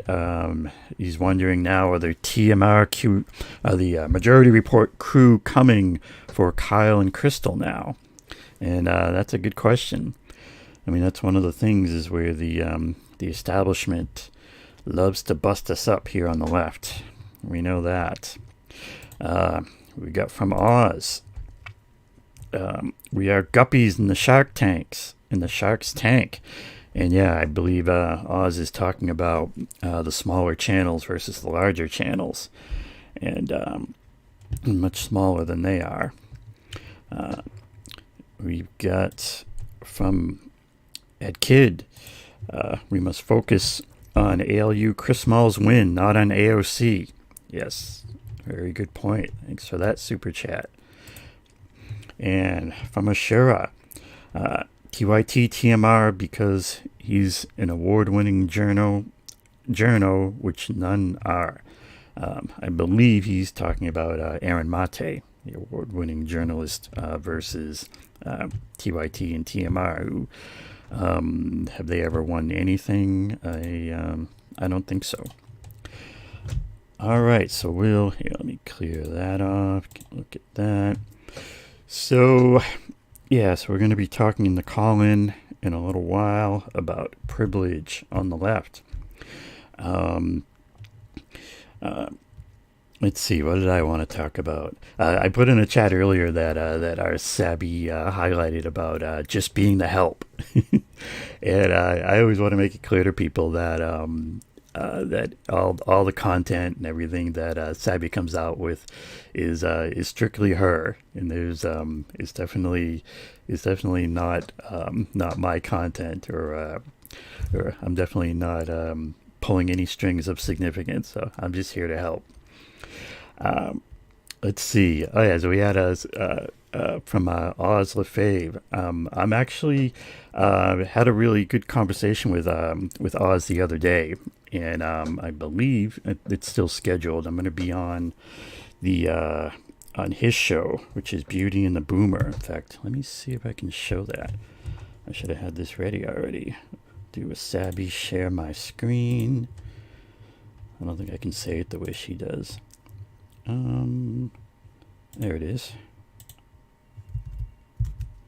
All right, so look out in general for Beauty and the Boomer and Oz and Chanda, who I've been watching their show recently. I hadn't seen it so much in the past, and I really like I really like their takes. I think there's really a lot that's in common between what they're talking about and what's being talked about by Sabby and RBN. And they've been actually talking about and highlighting Sabby a lot as well. She went on their show the other day. If you look in their video catalog, you can actually see an interview that they did on their show with Sabby. And yeah, so that's, I believe I'll be on there on a Tuesday at 10 p.m. Eastern, and they are West Coast. Like Sabby and I are here in Massachusetts.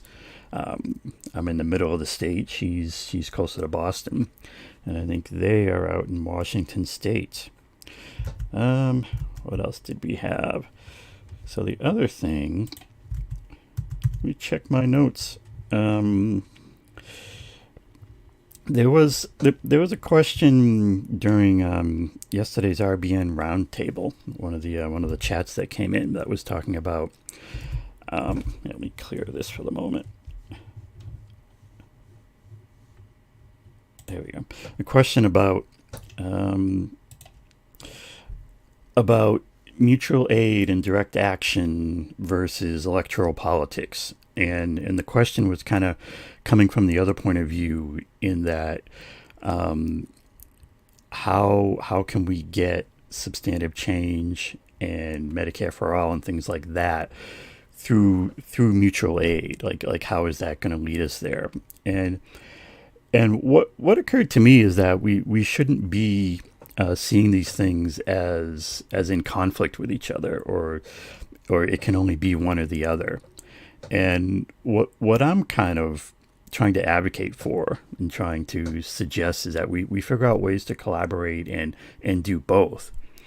One of the things I'm really into is kind of the concept of having a list of demands.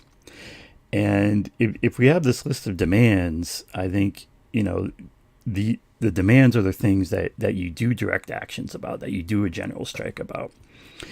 And a list of demands can also be when we're dealing with politicians and voting with people who do want to run, not as Democrats or Republicans, but as third party, as independent. This can be the things that that we get these potential representatives to sign up to. And so kind of my take on that was to, let's do all of it. Let's do mutual aid, definitely, push on that, contribute to that, do that. have that in place when we're doing strikes and when people are striking.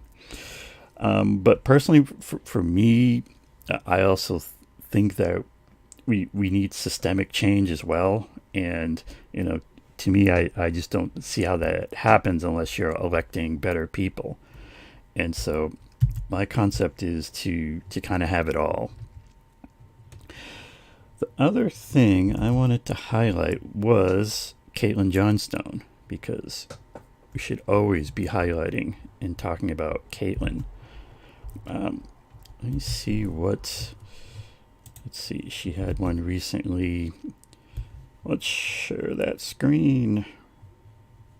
Share. Come on, there we go. So, this is from a few days ago. She does. I recommend like people get on Caitlin's mailing list, get her emails, read them on her site, and Caitlin just nails it for me. Really, just every time. Once in a while, she has one called "From the Edge of the Narrative Matrix," and those are cool because they always have kind of these short little hits on there. And you really can't go wrong even reading out any of these. Friendly reminder that it's impossible to get a clear understanding of what's going on in the world without accounting for the fact that very powerful people in your own society are actively working very hard to manipulate your understanding in their favor. One of the things she talks about a lot is about propaganda. And here, let me just hit this one at the end as we go out, as Sabby's just about back. Few people sincerely want the truth about the world. Most just want politicians and pundits to whisper reassuringly in their ear, "Don't worry, we've got this. Your school teachers told you the truth about everything, and so did the newsman. You are on the side of righteousness." So, Sabby, does that sound like anybody we were just talking about? Yeah. Oh, man. All right. So the call-in link, I will go ahead and put that in the chat again, but it's pinned to the top of the live chat. Have you started the room? Want to call in? Oh yeah, let me do that. Go live. Start. Gary mentions the Caitlin Johnstone has narrated versions, audio versions, and those are done by her husband Tim. And yeah, those are awesome. He has a pretty awesome reading style. Had to do that. All right. Cool. I just invited Sabby Sabs audio. All right. Let's see. And then I'll put the link in the chat too. And here's the link again for you guys. What happened? It said the room has ended. Uh-oh. I don't know what happened. I think I might have accidentally hit something. Let me try it again. Okay, start. Okay, let's try this again. All right, invite Sabby Sabs audio. All right, so you've been invited. All right. I'm gonna have to do something with my lighting now that it looks so dark behind me now. I don't know why it does that. This ring light sucks. Oh, that was that one. Yeah, that one's kind of kaputzo. Oh well. So you sure the room's running? Let's see. Yeah, it must be if you're inviting it. Yeah, want me to invite you again? Yeah. All right.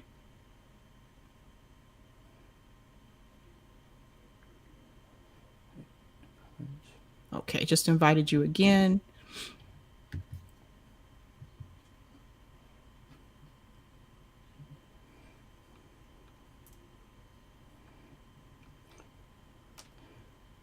They always make it kind of hard for us, huh?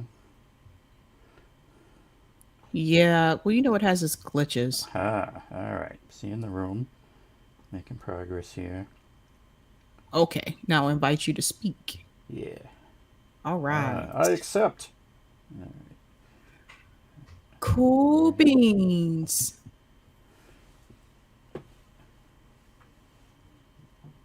And let's see, I gotta get it. All right, now we're gonna share this one on the stream.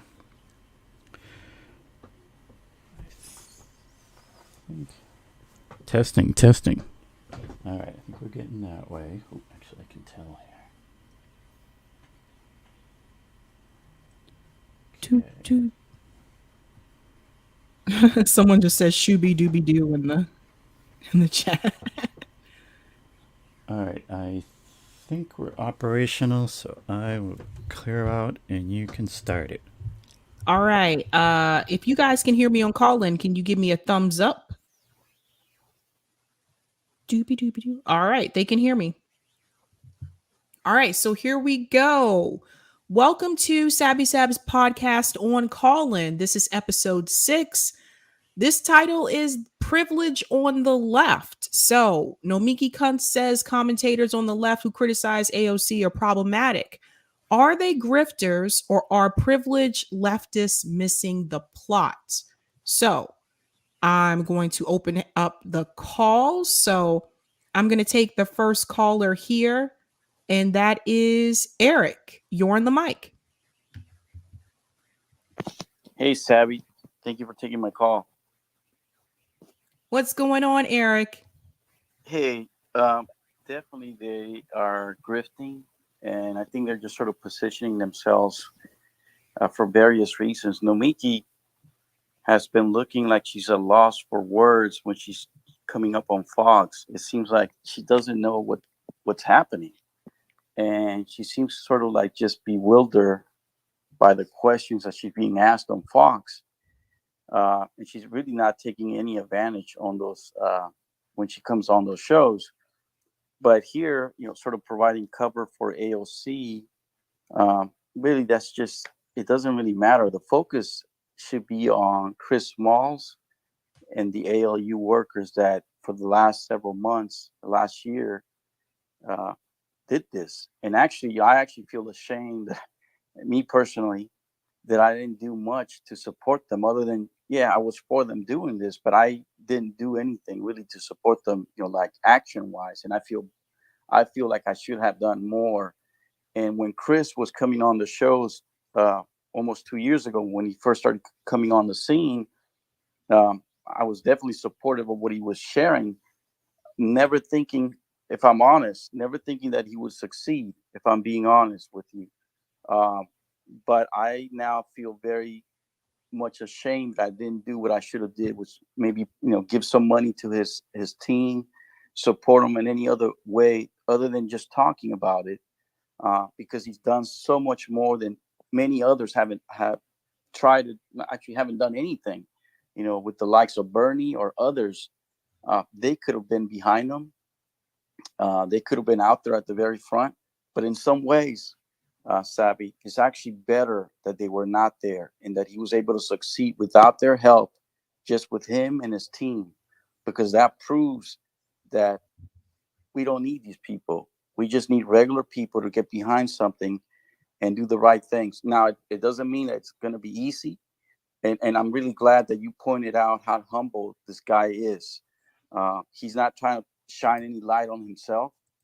I've heard him talk on many shows, and he doesn't do that. He's very much about the team and helping everybody. And to me, that's very honorable. So. Yeah, I definitely hear you. I think that a big part of the problem that I've noticed, and honestly, I can think about this in reference to undergrad as well, because I went to school with people who kind of had the same mindset. It's like they came from families that were pretty well off financially, right? Some of them came from really wealthy families, and it seemed like they would support causes, or they would say they were supportive of it, but when it came to the actual action, that is where they seem to be missing in so many words. Like, uh, it's like the people that we see on Twitter that have like the Black Lives Matter, acronym in their Twitter bio, but they don't really take action in a sense when they can. Like, it's just like a cool thing to do, so that's what they have. But I think that when we talk about privilege and people who have privilege and they're on the left and they're on these large platforms, the scary part for me is that they're reaching a lot of people, and their viewers, some of them listen to us, some of them have never even heard of who we are. And this is the message that they're getting. And I really would hate for people who are working class and for people who are poor to continue to pour their money into this decrepit two-party system, hoping and waiting for some type of change. And I think it is naive to sit back and believe that we're going to get it through this way, because as I've told you guys multiple times before, both parties are owned by Wall Street. And so to hear her say that the people who are criticizing AOC, that we're just, trying to cultivate a right-wing audience, are there some people that may be doing that? Yes, there may be. But I think they're missing the bigger picture, which is this is more about a class issue for a lot of people than it is about left versus right at this point. And I think the pandemic really revealed a lot of that, like how people are struggling financially, people don't have health insurance. And I feel like they don't get that. And I feel like they don't get that because I don't feel like they're talking to people that are from those class circles, other than interviewing like a union organizer. How often do they interact with people of different class or lower class levels, than them? And go ahead. No, I was going to say you're 100% accurate on what you're depicting there, what's going on with these guys. They're disconnected from people. I think I've told you I'm okay, but I have majority of my friends that I grew up with are not okay. Many of them got laid off during the pandemic. Many of them ended up with jobs doing door dashing. Many of them, I mean, several of them, of my guys and women that I know ended up doing door dashing. They lost their jobs. They're not in a good place, generally speaking. Simultaneously, they also don't have the ability or the time to put into what we do, which is really to find out what's going on. So even for them, I find myself telling them what's going on, and they consume so much of the mainstream media info that they're unaware. I mean, most of the folks that I know, they don't even know about the ALU win, and that it doesn't matter, their status. Most of them just don't know the class status. I mean, I got guys who are well off, and I got a lot of people that I know that are not well off. And they don't know what's going on. They only consume the mainstream media news, which is unfortunate. But I understand it. They don't have the time. They're tired. It's unfortunate. But here's where AOC can be easily criticized. She has 13 million followers. She could be educating people. She's not going to lose much if she did that. And if she was strategic, she could do a lot of good. But she's, for whatever reason, I don't know the reasons, because it seems like as soon as they join and they win, Cori Bush, the whole squad, they sort of turn their back on the people that were there behind them, where they could be doing a lot of good. And they don't do it, Sabby. Over and over, it's been proven that we cannot count on these guys. So for Nomiki, the majority report to provide any sort of cover for AOC at this point is just not warranted. Krystal Ball also took advantage of Chris Small's win.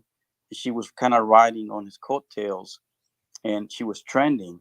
And so I think it was CJ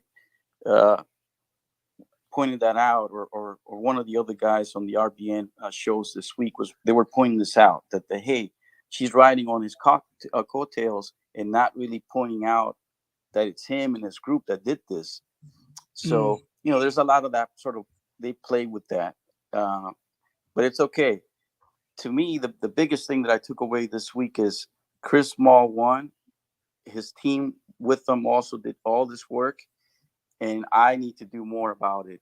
I need to do a better job of whatever it is, whether it's, giving some money and taking a little bit more action on my part and not get so caught up with all this other gibberish. I need to do something. And because Chris Small really re-energized me this week when I saw him speak. And he basically said, hey, if I can do this, I don't even have a job.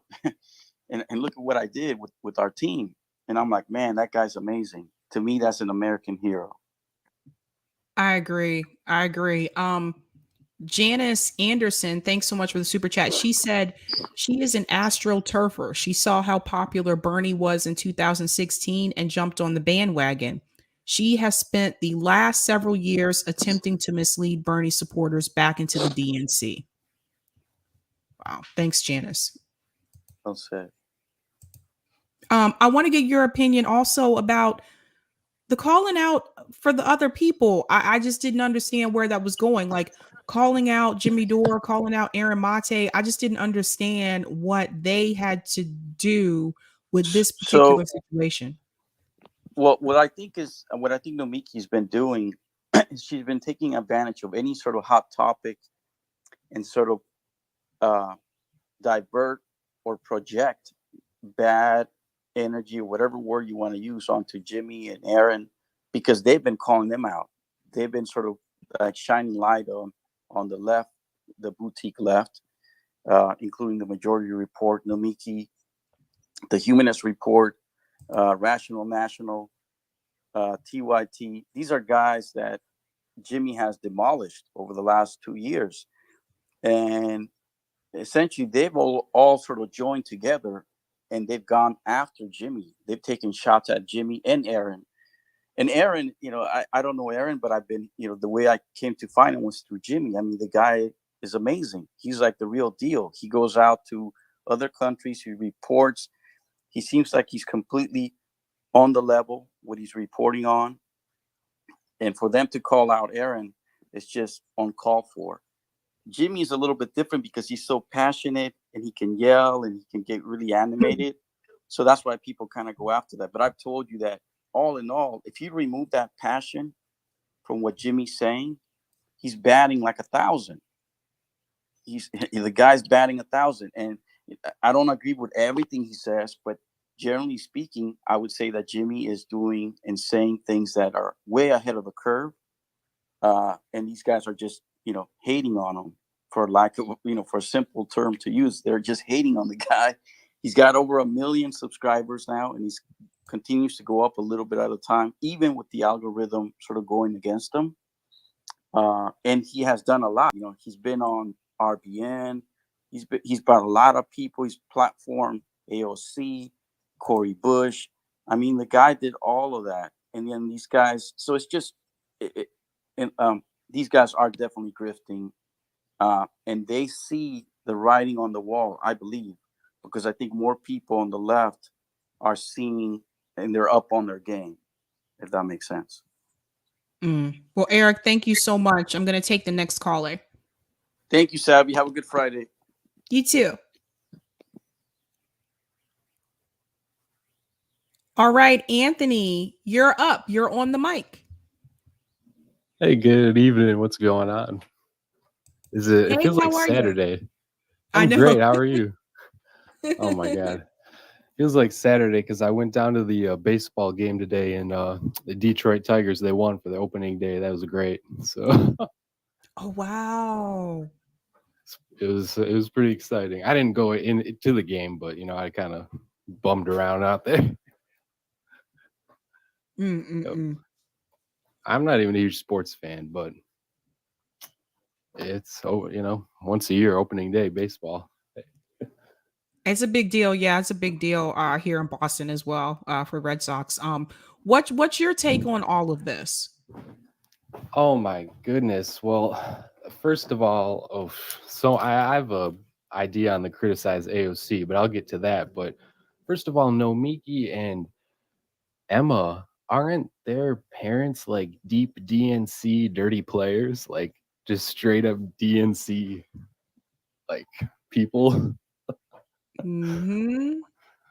I mean, that's not even funny. Like, so that just tells you all you need to know right there. That's what they're going to work towards anyway. I don't even know what they say their harm reduction. I mean, that's what I think their philosophy is. Like we got to vote for Joe Biden because Trump's the biggest evil ever. And well, okay, but that's not really a cohesive political education or a political movement. That's just like being frantic. I don't even know. Yeah. Also, that's not left. I mean, if they're supposed to be leftists, like why defend Joe Biden? That's a great question, and that brings me to talking about criticizing AOC. Well, there's plenty to criticize the actress on call for. I didn't come up with that, obviously, but she's not the only one. You got 3-4 others in the squad. They're all making a bunch of mistakes, and I don't know if you could call them mistakes or intentional. It's hard to tell. And then you got even a bigger progressive caucus, and they're about as progressive as what Joe Biden's dementia. It's crazy.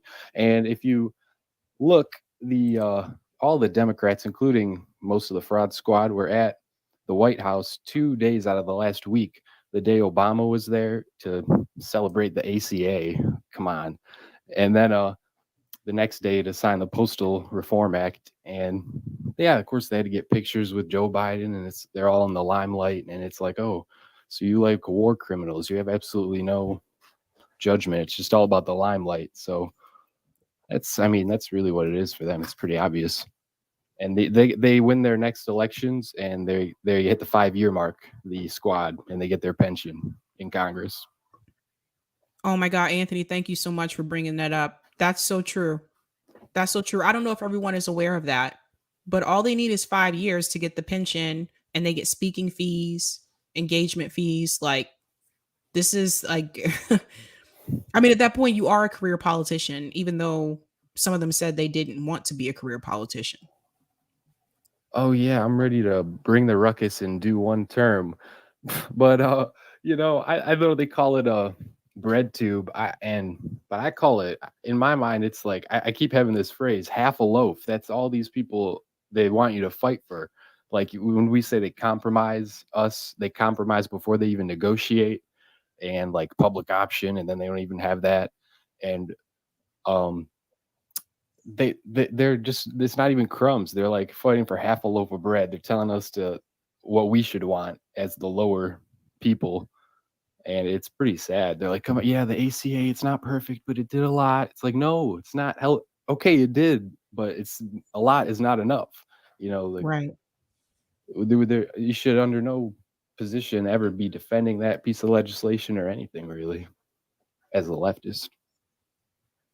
Right, exactly. And I think that's part of the problem too. The Owl Show said some of the wealthier types on the left believe in helping the working class in principle and not in reality. What's your opinion about that? Yeah. And well, yeah, because in reality, I mean, it's kind of like give a man a fish or teach him to fish. And I don't know, but I don't know. It's like vicarious. It's like it's funny enough. I was criticizing Nomiki during Force the Vote, and she responds on Twitter. She's like, I'm on Medicare, yo. I'm like, oh, okay. Well, I'm not. I don't have any health insurance, Nomiki, but okay. That kind of surprised me, but. Right, but it's like she still has something. Like, there you go, yeah. There's some people that have nothing. Like, there's some people that can't get on Medicare or Medicaid.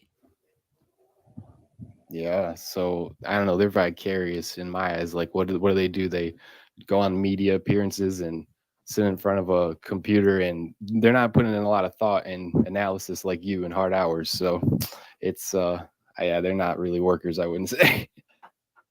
Oh man. All right, Anthony, thank you so much. I'm gonna go ahead and take the next caller.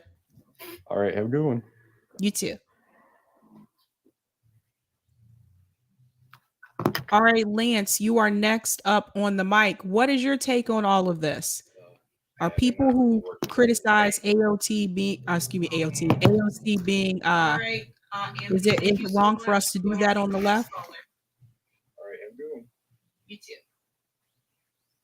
Well, what I think I'm generally. Uh-oh, I don't know what's happening here. Hey, good evening. What's going on? Oh, Eric, is that you in the background? It's like Saturday. We went down to the baseball game today, and the Detroit Tigers. Eric, I think there's a playback. Okay, it's gone. Lance, can you hear me? Yes. What's your take on all of this, Lance? Well, on that last point, and then about AOC, but they want workers to make good wages if they work for Walmart or Amazon. But a lot of these folks, like half the jobs are created by small businesses. They're the ones who own the restaurants and the small businesses. They don't want minimum. And the people that cut their lawns and the people that, because they're not, right, the people that cut their lawns, the people that take care of their kids, and so the same people, they want, they're liberals. But if that means they got to start going out when they're small business and paying people, a lot more money and a lot more benefits. So that's where therein lies the rub. It's a common theme about how the left is now 2 generations removed from anything remotely, resembling working class or getting their hands dirty. It didn't like the old days when I grew up, where it was like in the suburbs, even when I grew up, there would be like the guy with the boat, maybe he had a camper and a pickup truck. Up there's that driveway. And then on the other side would be the Mercedes with the other covered car, the Mercedes SUV, and then the covered car, sports car. And you knew that the guy on the left was a lawyer, a banker, a doctor, and the guy on the right had a good union job, was a working class guy, but they were all in the suburbs. That's all gone for the next generation. So as far as, the left, no, because where the rubber meets the road or where the bread is buttered, they have to be against all of the things. They don't want the working class. And what I say, it's not a NIMBY problem, it's a NIMFY problem. Yeah, you're welcome in the backyard. You're welcome at the fundraisers. You're welcome. We'll even put you on the mic to talk about your cause. But we don't really want you in the front yard. As long as you're using the back door, you're good to go. So that's what I say is happening with so many causes, whether it's the Women's March, whether it's, Black Lives Matter and all the money going to the corporate, all of that stuff. It's whoever sells out will do good. Whoever doesn't won't. And so that's what's gone on the left, I think. But as far as AOC and all this, okay, she, here's the whole thing from both sides, and I'll leave with this. Not just her, but think about the people at Amazon that wanted to paint. They said, let's make Christian Smalls the face of this whole thing. He said, okay, I'm down. He was a 5-year Amazon guy. He was pro Amazon. He was what they call a manager. He was wage, punch a clock. But he trained people. He liked Amazon. He wanted to move up the chain. Here's what he said in this open thing they did earlier today. It was wonderful, celebrating what they're doing. And then behind them was the new building across Staten Island they're going to, do next. He said, I tried to be a manager 50 times. But when you have a reputation, and it was another guy who did the same thing, they said, if you have a reputation of being pro-worker, you'll never get those jobs, even if you qualify, because, of course, it's management. So he wanted to be management at Amazon. He really did. He wasn't somebody who came in as a socialist. Oh, I got after a year, I'm a disgruntled employee. So what they underestimated from both sides was the fact that, and he didn't change anything, right? When he's now the world's, on the world stage, he didn't take off the hat or the hoodie. He's a guy in a baseball cap with one other person. And I'll just say, in the last 75 years at least, he's there with Big Bill Hayward or, WB, any of the union heroes. This guy is up there. Nobody maybe ever has done anything like this in labor movements. It's always been a mass of people as opposed to just 2 guys with a table within the factory totally, and it's brilliant. I'll leave with that for now. Yes, I agree. Like, he's so humble, and I think that's incredibly important. It's incredibly important to keep that, even if you are in the spotlight. And a lot of people are reaching out to him, obviously. And for some people that can go to their head. And I think Chris is still Chris, and I think that's a really good thing. But yeah, I agree with you. It's like, they want, yeah, it's like, sometimes like with liberals, it's like they want they want you to be a part of something, but then it's like they don't want you to come in through the front door. They want you to take the back door. And I'm seeing, a lot of that. And I think we really need to focus a lot more on workers organizing and unions or creating unions. MIT grad students, I forgot to mention this earlier today. Whoopsie. I did a show last Friday on RBN about MIT grad students were trying to form a union. Well, they won. I found out the other morning that they won. And so this is a big deal for people who don't know. A lot of these PhD students at these universities, these professors use them and overwork them, and the students are the ones doing a lot of the work when it comes to the research environment, but the faculty get all the credit. And so I saw these kids like sleeping in the labs. I would leave work, they would be in the lab. I'd come back to work the next morning and they're asleep in the lab, like not getting enough sleep, working these long, crazy hours, and then getting these small stipends to live in the Boston area, which is just it's not affordable. If you're getting like $34,000 a year, that's nothing here. So, and these kids were working their asses off. And I'm glad that they were able to do that. And hopefully that encourages and inspires more grad students across the country to fight to organize some type of union, because I've seen these faculty members exploit these students for years. So Oh my God, that is some good news to share. Yeah. Could I just, and I lived for a long time up near SU, Syracuse University, huge campus. And back like 20 years ago, a lot because of international students, they were booming. There was cranes. They were taking over everything they didn't already take over, and it was booming. And yet, in the outer university area, after you get past the campus and the dorms, and then the two-family, big apartment that were originally built as big flats for students, then beyond that was the outer university, and it was a middle-class neighborhood, like a middle-class suburban neighborhood. Houses fairly close together. Two family, no, mostly all single family, but 2 bedroom, 3 bedroom, and there was for sale signs like everywhere. I said, this does not compute. Why is the campus, thriving like crazy? And yet all these people where all the professors live. This is where all the young professors live with their young families. That's what it was.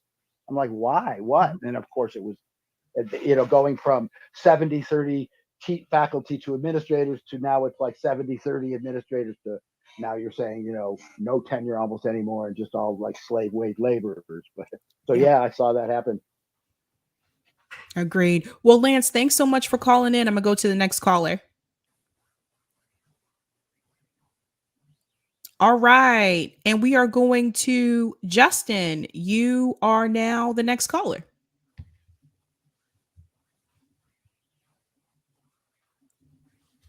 think you just have to unmute. Yep. Hello. Hey there. Justin, what's your take on all of this? Just a refresher, we're talking about privilege on the left. Nomiki Konst says commentators on the left who criticize AOC are problematic. Are they grifters, or are privileged leftists missing the plot? I think they are grifters, and it's not they're missing the plot. They're kind of like feeding into exactly what's going on in our society. Like all of our systems are kind of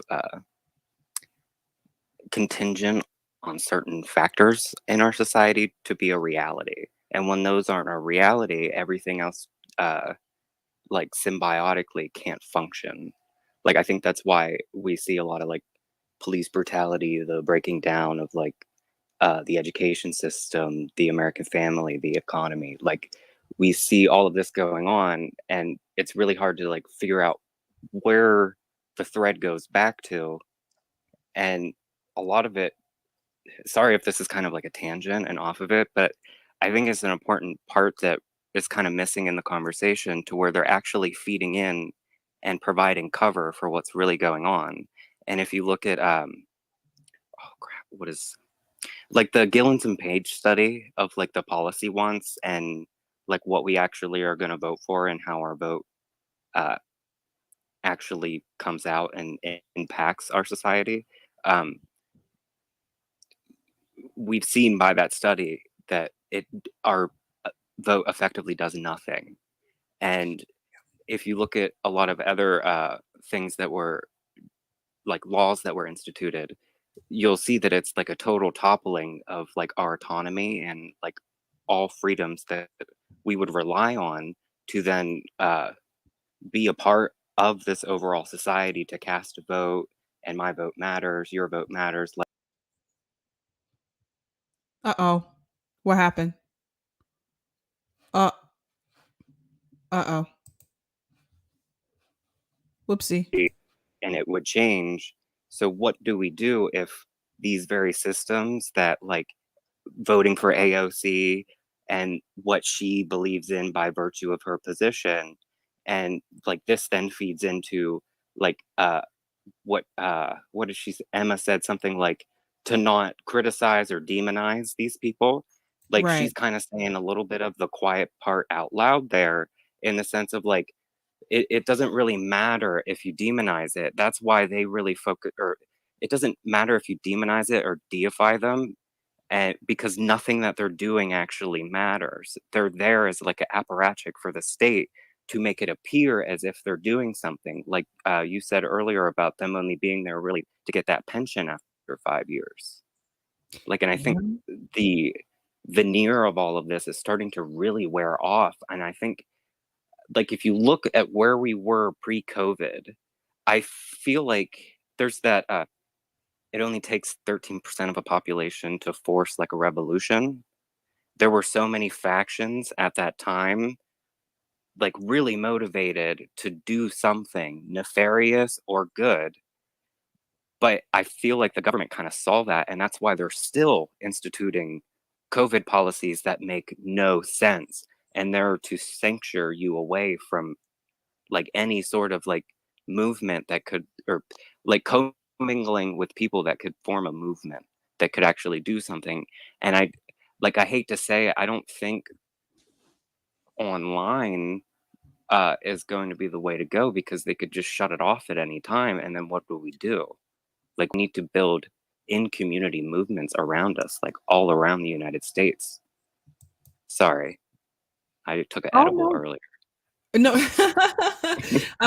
no need to apologize. I'm glad, that's a good point. I'm glad you brought up the part about online, because that is a reality that I think we all need to come to grips with, right? Like, this is why I tell you guys to sign up for my newsletter. So that's my email list. So I have a way to reach you, because that's the reality. Like, what if we wake up tomorrow and Twitter's gone? What do we do? Right. Yeah. Well, So they've been intimating something like that. right. Like, this could happen any day, anytime. And I think that I think you're right about the fact that this is just, I think people have an idea, like they really know that this is done. I think people know this is done. And I think people who have pretty much like made their careers during like the Bernie movement, it's kind of like a scary time, I can imagine, for them, because where do you go now, right? Like, the idea or the hope was that Bernie would win. But anyone who's been in the DNC system, and Nomiki has been a part of that system, she knows how this works. And so I think they should have known that there was no way that the DNC was going to let Bernie Sanders win. And the rest of us, I fell for it. I was very gullible at that point. Like, I really believe, like, yeah, Bernie really has a chance here, not understanding all of the ins and outs that was happening with the DNC. Even when it comes to the money, even some of the progressive candidates finding out that even they had taken like dark money. So I think that it's just, I think this is a reality check for a lot of people. And sometimes I wonder, had it not been for the pandemic, the pandemic, would some of us have even seen this now? Or would we still kind of be saying like, yes, let's just keep pushing progressives through? Yeah, that's what I've been wondering this whole time, because like if you look at a lot of what they've instituted, it's taken a lot of, like, with the whole, what was it, like, first like 18 feet, 10 feet, 8 feet, 6 feet, and I can't remember. It was this very good novel about Korea during the war, and it was about this man that would he signed up for a job to knowingly to censor the mail, and all of the like slow, like how a society slowly goes to fascism and how you're kind of a part of it and you don't really realize it until it's like coming for you, like that World War II poem. Right. And I feel like that's kind of going on right now. And like another thing I wanted to, I always try to tell people, anytime someone's talking directly to you, run the fuck away. Sorry to swear, but if they are talking directly to you, like a very small portion of the society, like I as a gay man, right? When someone's shining a virtue signal right in my eye, I know I'm being worked over in some fashion. You know, always look for how you're being worked over. And the left kind of falls into this trap of like it falls into like the virtue of position. Like this person is Hispanic, so therefore they know the struggles of it. So then they only like speak to certain factors of it, to where if they were truly worried about this portion of the population, they would be trying to change the whole of the society to benefit everyone. Like you raise all ships, or what is that, like all ships raise in a tide or something like that. Like I don't know that saying, but when someone's trying to cater directly to you, what they're actually doing is trying to separate you from other people, because someone's going to point something out and it's going to be deemed offensive in some fashion, because how separated we've been since, well, the beginning of the inception of this country. We've been all cloistered away in our own little bubbles. And this time, in this current time we're living in, that's kind of been breaking down. And a lot more people, like I live in a very, very conservative area. Like all of my neighbors know I'm gay, very obvious. But I've never had an issue here. Like granted, when I was younger, also conservative area issues, but it seems like the world is kind of changing, and those things that would keep us separate, people are slowly realizing that they're using those positions that would kind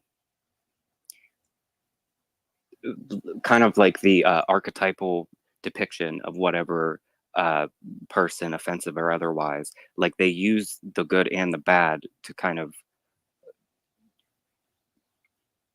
warp your internal narrative. And like it speaks to the id, the kind of selfish part of the brain, like finally I'm going to get what's mine, but they're not going to do anything for you, they're not going to do anything for anyone. Like it's a convenience that they use, much like AOC and all of these squad members. They know that there is a real hunger for these changes, like for compassion and just regular run-of-the-mill empathy for our society. Like we're sick of seeing people like fall to pieces around us through a myriad of ways, and we can't throw them a life vest because we'll drown with them. And it's just like a real existential crisis that like we have to go through as a person. And like, am I the monster? Like, you know, and then it's back on us. Yep. I agree so much. I could go on and on and on.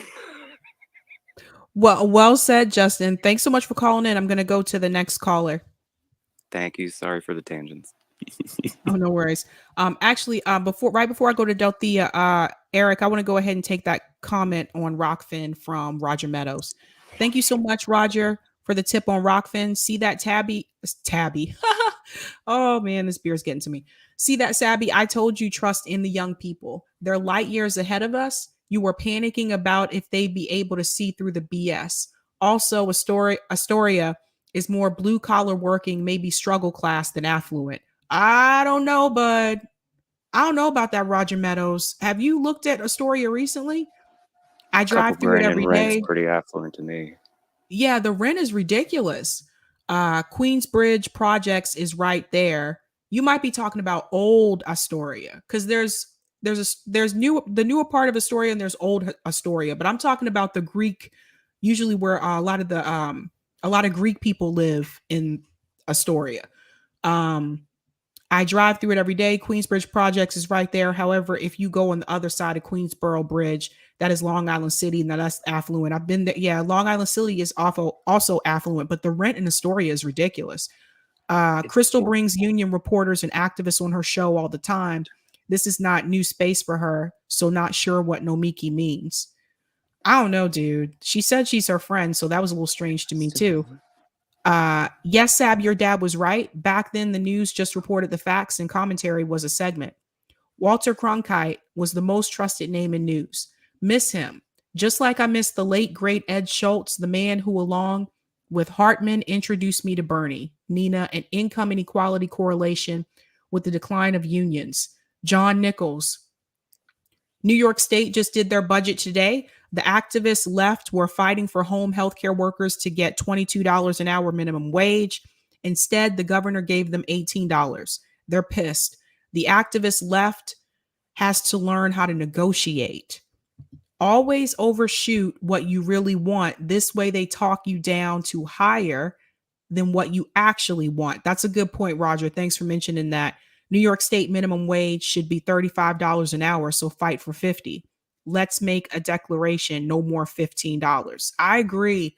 And thanks for this as well. When one of your callers said that it only takes 13% of the population to cause a revolution, that now explains why the country has been pushing back against Black people since the 1800s, since we are 13% of the US population. Well said, Roger. All right, Delthea, you are up next. So you're the next caller.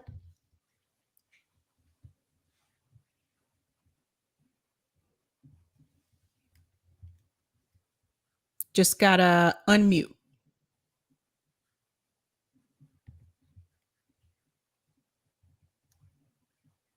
Could be the app.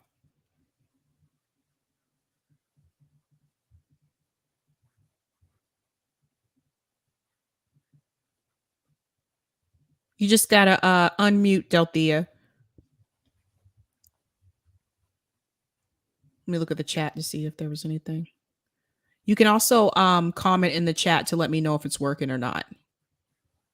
If not, I can just make you a speaker. See if that works.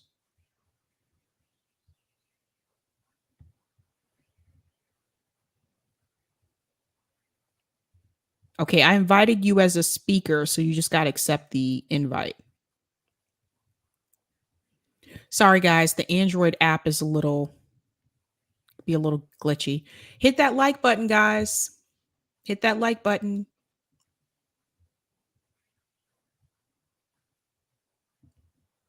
All right, Delthea, I'm going to come back to you. I think something may have happened. All right, Thomas, you are the next caller.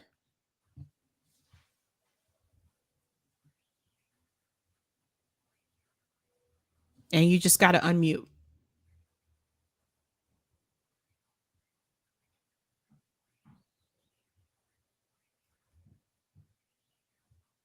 Thomas, if it's not working, just let me know. You can actually type in the chat. There's a chat up there that you can type in to let me know.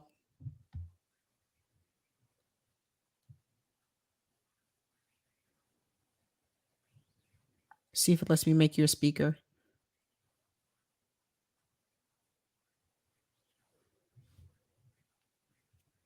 Hopefully they fix this, you guys.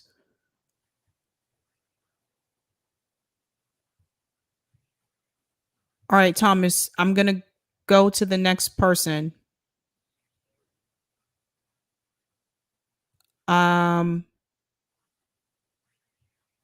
don't know how to pronounce this person's name. Fractal. Okay. All right. You're on the mic. Hi, how are you? Big fan of the show. Thanks so much. Welcome. And thank you. Love what you guys doing with Fred. Well, now Blackout Revolutionary Network. I believe Chris Hedges said it was 5 to 7% at one time, so it can even be smaller on a revolution. Wow. I did want to say no red or blue will do in 2022. That needs to be our motto.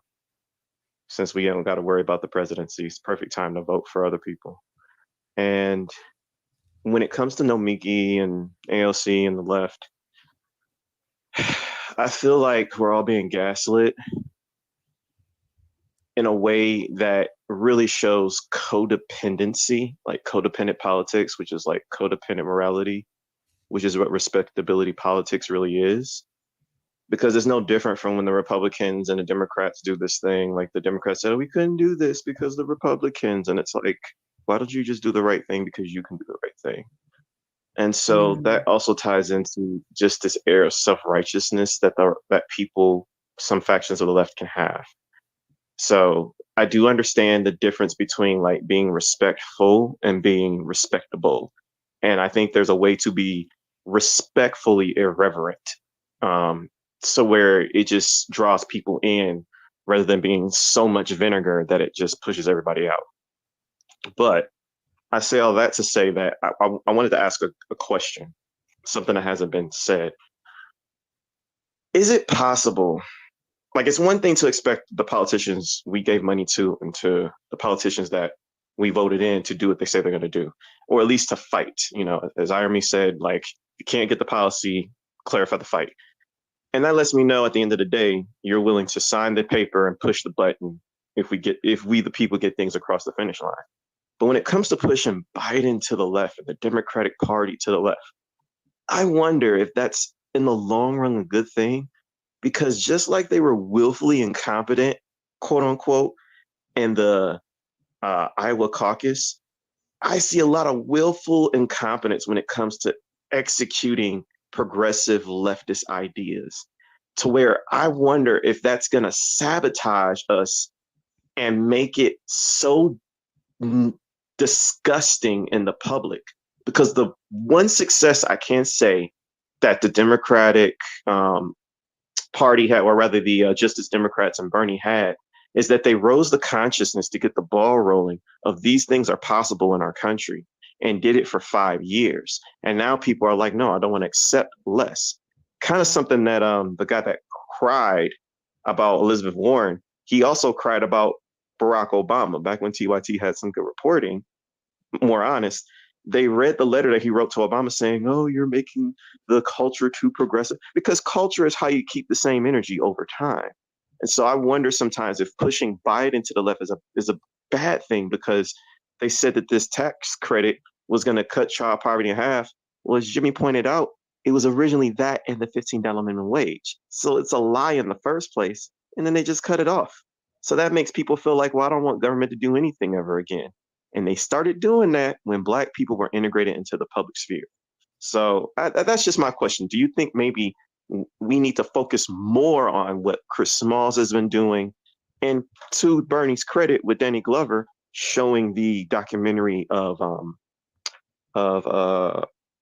what's his name, back in during the Gilded Age.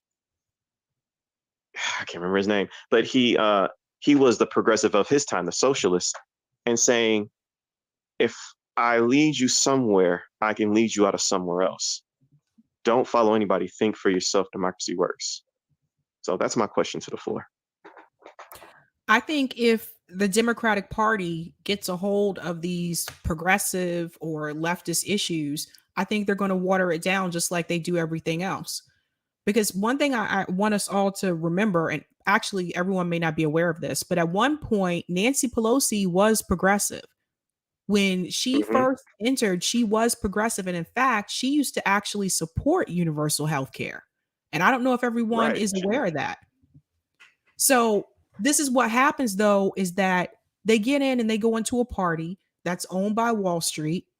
And I think a lot of these candidates have good intentions when they run, but then they get there, right? And then they realize, whoa, this is not what I thought this was going to be. And they realize they don't really have much power as they thought they would. I'll give you an example about that when it comes to legislation. The squad hasn't passed any bills. They may, write legislation, but I don't see a lot of these legislations even being brought to the floor. So the powers that be are not going to let them come in and disrupt this party.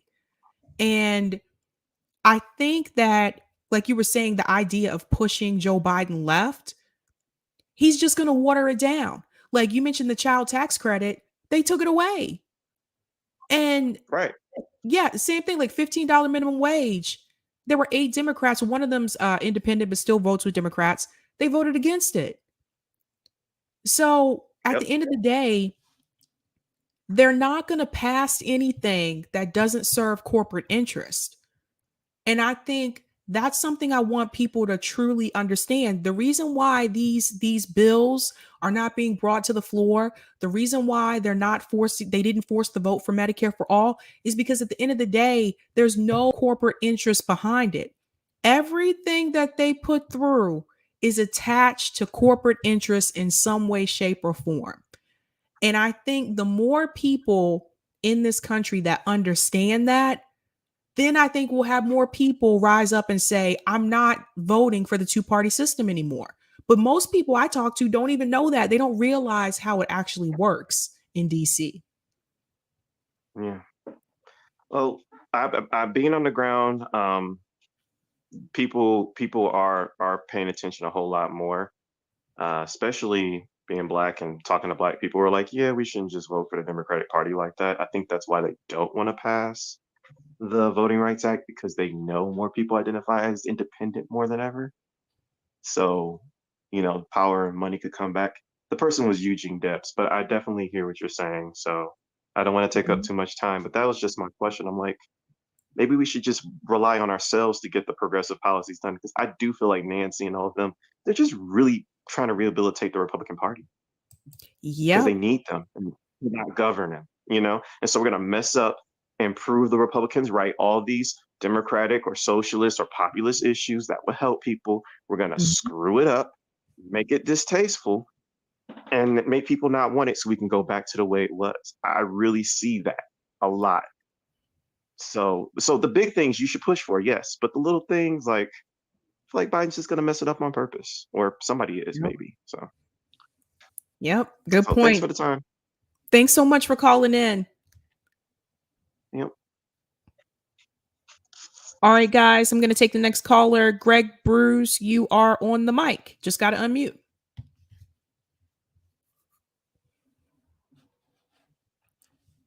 Hello. Can you hear me? Your volume is really low. I don't know if that's me or you. How about now? A little better? It's very, very low. Eric, is that us or is that him?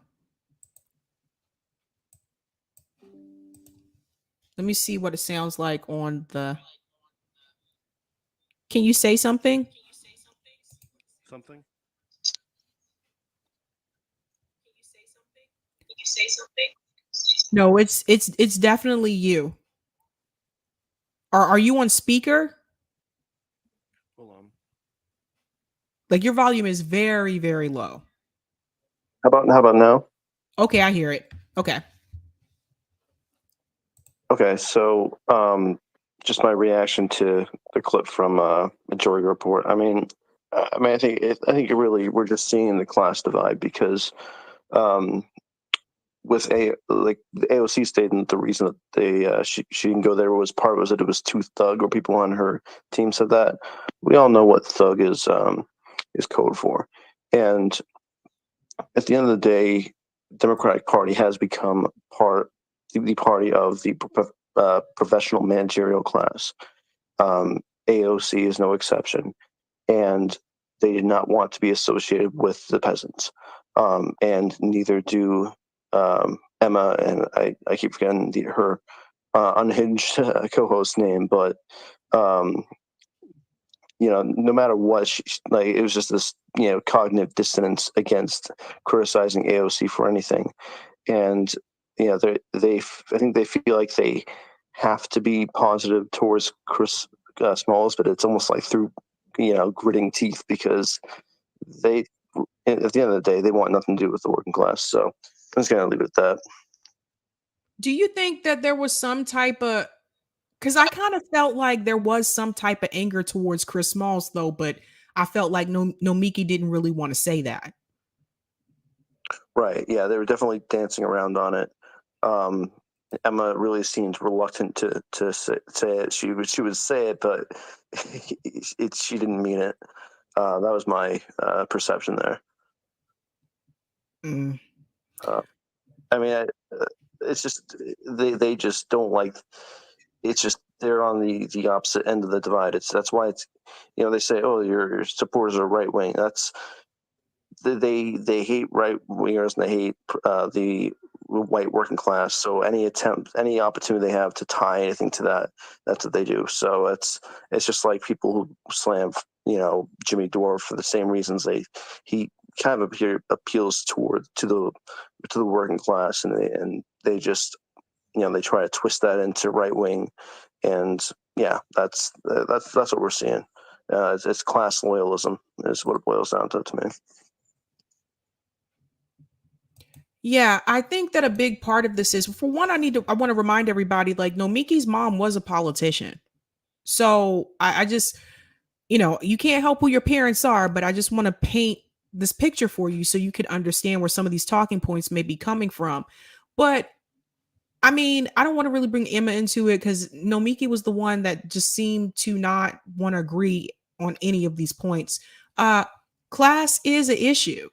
And a lot of times we see people like Nomiki, people like Kyle Kalinske, people like Krystal Ball, like a lot of these people are wealthy or grew up wealthy, like not around working class people. They don't really understand what it's like to be poor. They don't understand what it's like to struggle. And it seems like sometimes they just hop on the next popular thing at that time. So right now, I mean, yeah, it's really popular to be like, yeah, pro labor, pro union. And I know Krystal has covered these stories like many times before in the past, but where was all this pro labor, pro union when they were trying to push everybody to vote for AOC, to canvass for canvass for AOC, canvass for Bernie Sanders, volunteer for them? It seemed like 95% of their focus was on electoral politics, putting the progressives into the Democratic Party. That it should have never been that way. And I think this is the big problem. The majority of our focus should be on direct action and mutual aid. Now that it seems to be cool and trendy, now some other people want to jump on the, oh, yay, pro union, pro labor, yada, yada, like, because there's no Bernie running for president this time. And I think some of these channels, I don't know what they're trying to do or what direction they're trying to go in, but I think they are kidding themselves if they believe that some of the people, some of us that were on the left, are going to do this again. I mean, guys got to understand, Bernie Sanders ran twice in a row since 2016. It's been 8 years. And I just don't understand. Excuse me, not 8 years. It's been, how many years has it been? Well, he started before 2016. It's been almost 8 years. And it's a problem. Like, to just drag people along like this. Meanwhile, these people are rich. They're the rich, or they came from money. So they associate with a certain class, a certain type of people. And I think that's important for people to know. This is why you don't see, they said, yeah, we should bring more union organizers on. Why weren't you doing that to begin with? Because you were too busy trying to push progressives through the Democratic Party. It's the same people come on every time. Like, you don't see them talk to everyday working class people on that show. I mean, it's just ridiculous. I got into a spat on Twitter with Sam Cedar because he was trying to virtue signal about the Supreme Court judge. And I'm like, no, you should not be happy about the Supreme Court justice just because she's Black. That's virtue signaling. What are you going to do, or what is she going to do for the Black community? She protected the corporations. She didn't protect the people. And he didn't like that too much. And I'm sorry, but has anything improved? There's so many people, they were focusing on the Supreme Court justice. Yay, we got the first Black woman. Meanwhile, at the same time, Amir Locke's murderers just got the charges dropped in Minneapolis. I felt like the focus should have been on that. But no, everybody fell for the virtue signaling. So some people didn't even hear about that story. Not many people covered it either. So I went on kind of a rant there, but it's just like, to me, like there's a class divide. And they keep saying a lot of these people like David Dole and Mike Figueroa and Nomiki Konst and stuff, they want to smear us as like right-wing people because they don't want to address the real issue, which is the class divide. These people are all set when it comes to class. If this progressive project that they are working on does not work out, at the end of the day, these people will still be fine. David Dole lives in a country where everyone has health care. And he has the audacity to smear organizers in the United States trying to fight for Medicare for all. They're deeply unserious people. They're not really here to really fight for anything. They're just trying to make a brand and make their money. And Nomiki said that about Crystal Ball, but to be real, Nomiki trying to do the same damn thing. That's why she's still trying to push people through the Democratic Party. I'm sorry. I went on a tangent there. Go ahead. No, that's all good. The only thing I'm going to add is just be careful. Sam Cedar might call back in and give you a Sam-splaining again. Oh, boy. All right. Have a good night. Okay, thanks so much. Thanks so much for the super chat. Leo says, "Love you, Sabby." Thank you so much for that. That's sweet. Thank you for the super chat, Stephen. Wow, this is really generous. The idea of pushing Joe Biden left is laughable at best. I hear you there. And Max Fiend said, "What is the beer tonight?" This is by Gunner's Daughter, and it's a milk stout. Actually, no.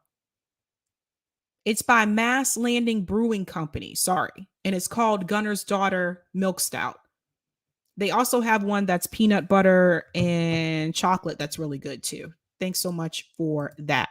Okay. I'm going to take the next caller here. Who do I have next? Lance, since you spoke already, I'm going to jump to Thomas because he didn't get to speak last time and I think he fell off. So, Thomas, you are the next caller. Hello? Greetings. Hello? Oh, hi. Hey, how are you? I'm fine. Sorry about that earlier. I couldn't figure out the unmute thing. Oh, no worries. So, my read of the whole situation was it was basically just damage control. I think Nomiki realizes how damaging this is to AOC's brand, and she's trying to get out in front really quick. I think that's basically what it is. And she because anytime somebody else like Justin Jackson comments, like they have to address it because I feel like their reach is a little wider, right? And so they have to comment on that. And I feel like she went on an unhinged rant because she knows how damaging this is. That AOC built this brand. She's for working people, for unionizing, and she hung them out to dry. That's damaging. They have to get out in front. And I think that she did a very poor job with this because I don't think that I feel like my opinion is they're not talking about what you don't hear about is a big demographic shift that is about to happen.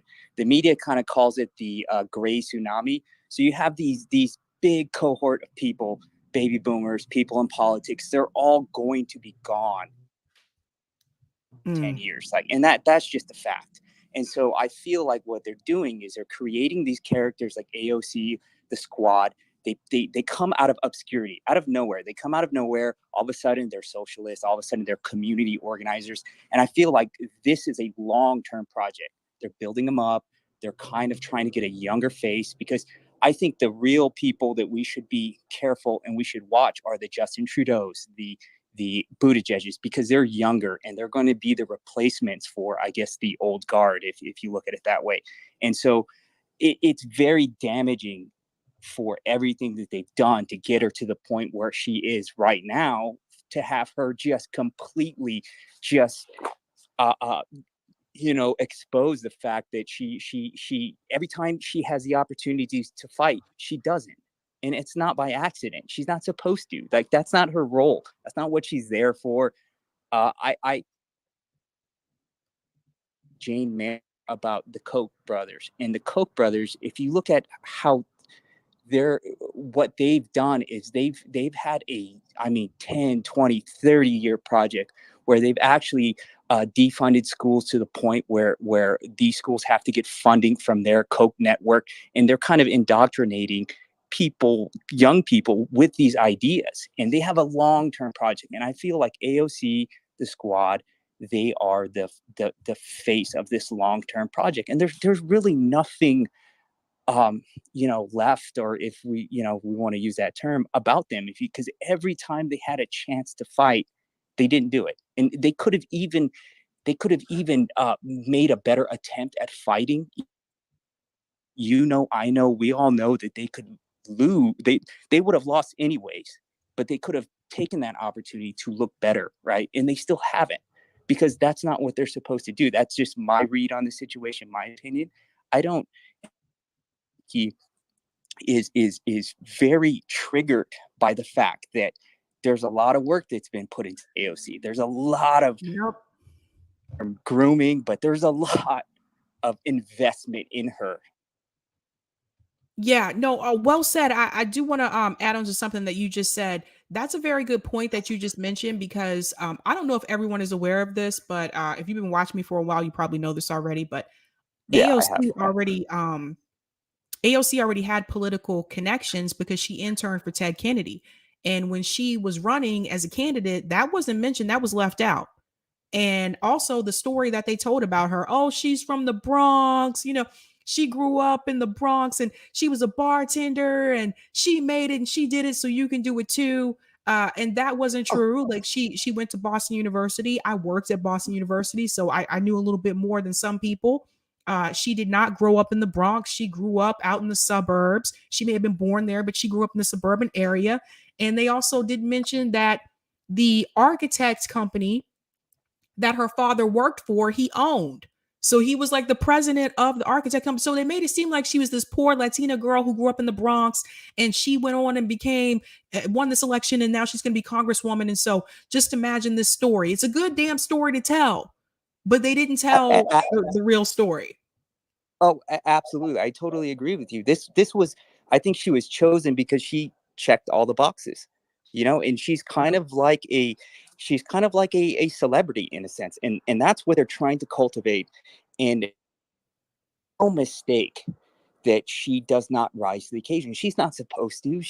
This is all, I don't want to say this is all, it's just smoke and mirrors. Like, I don't buy it for a second. And I think that so I think the main issue is this is a damage control situation. They're trying to groom the next group of leaders to take over, because Congress is old.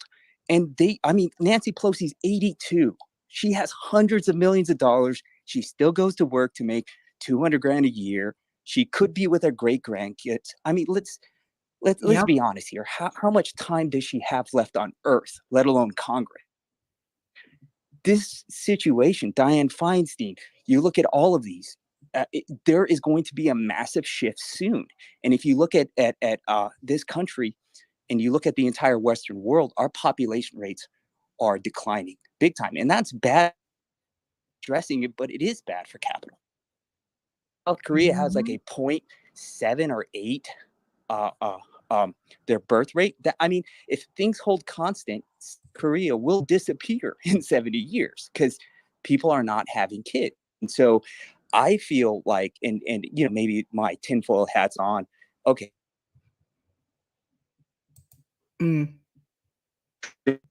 Buttigieg, all of these are especially Buttigieg is a carbon copy. Like, he has he doesn't believe in anything. You can tell from that. And so I think to kind of pivot to Christian Smalls, I feel that his success with the ALU is because he didn't go through traditional. Very important, because those established institutions will, and so the thing I worry about Christian Smalls the most is he should be training his replacement right now. If he's not doing that, that's a problem. I think people you know, they wanted to be part of his union because he's a guy that cares. Like, you know, he has strong leadership skills, and I think that he needs to start training the next group of leaders, because if you don't, then all you have to do is get rid of Christian Smalls, and the movement, his union movement, kind of died. If he's not Thomas, I capable think you're of true leadership. I'm sorry. Oh, I'm sorry. I was going to say I think you're cutting out a little bit. Oh, I'm sorry. I was saying that I feel like he needs to start working on producing leadership, the next group of leaders. He needs to train his replacement. He needs to I think if there is going to be a leftist movement, I think that the leftist movement needs to build true leadership, because if you have a movement based on one charismatic, Bernie doesn't make it, what happens? Everything collapses. Well, you can't, no movement is going to work on one person. It's got to be a set of ideas, and there needs to be leadership. If you don't have leadership, I don't understand how you can have coordination. And you need coordination between groups of people, whether they're labor unions, whether they're activists, and if you don't have leaders that can, if one leader gets taken out, you need to be able to have somebody step into that void. And if you don't, then it's going to be a problem. Like, you know, like for example, with Lee Camp, Abby Martin, Chris Hedges, they take them off YouTube, right? Google willingly decides, oh, we're going to forego the revenue streams for this. Maybe it's not much, who knows, but that's easy money. That's just money that they're willing to forego by removing all of their entire catalog, right? And so for me, that tells me that there's something about what they're saying that is resonating with people. Otherwise, they wouldn't remove them.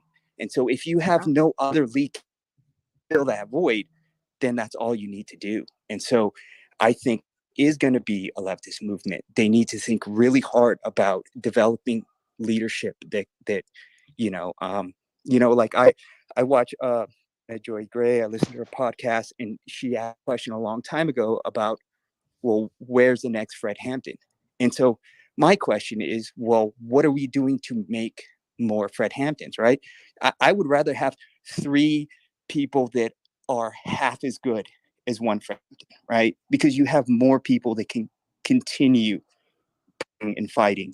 One charismatic person, once you get rid of them, if all of energy collapses, then you have to really question, was that movement really strong to begin with? And so Christian Smalls, the ALU, I think it's great that they did not go with the legacy unions, because that as Shama Sawant said about the Democratic Party, that leads to a graveyard, right? Progressives in the Democratic Party, because that party will not succeed. You can't go, you have to go, on your own, whether third party in that case, you can't.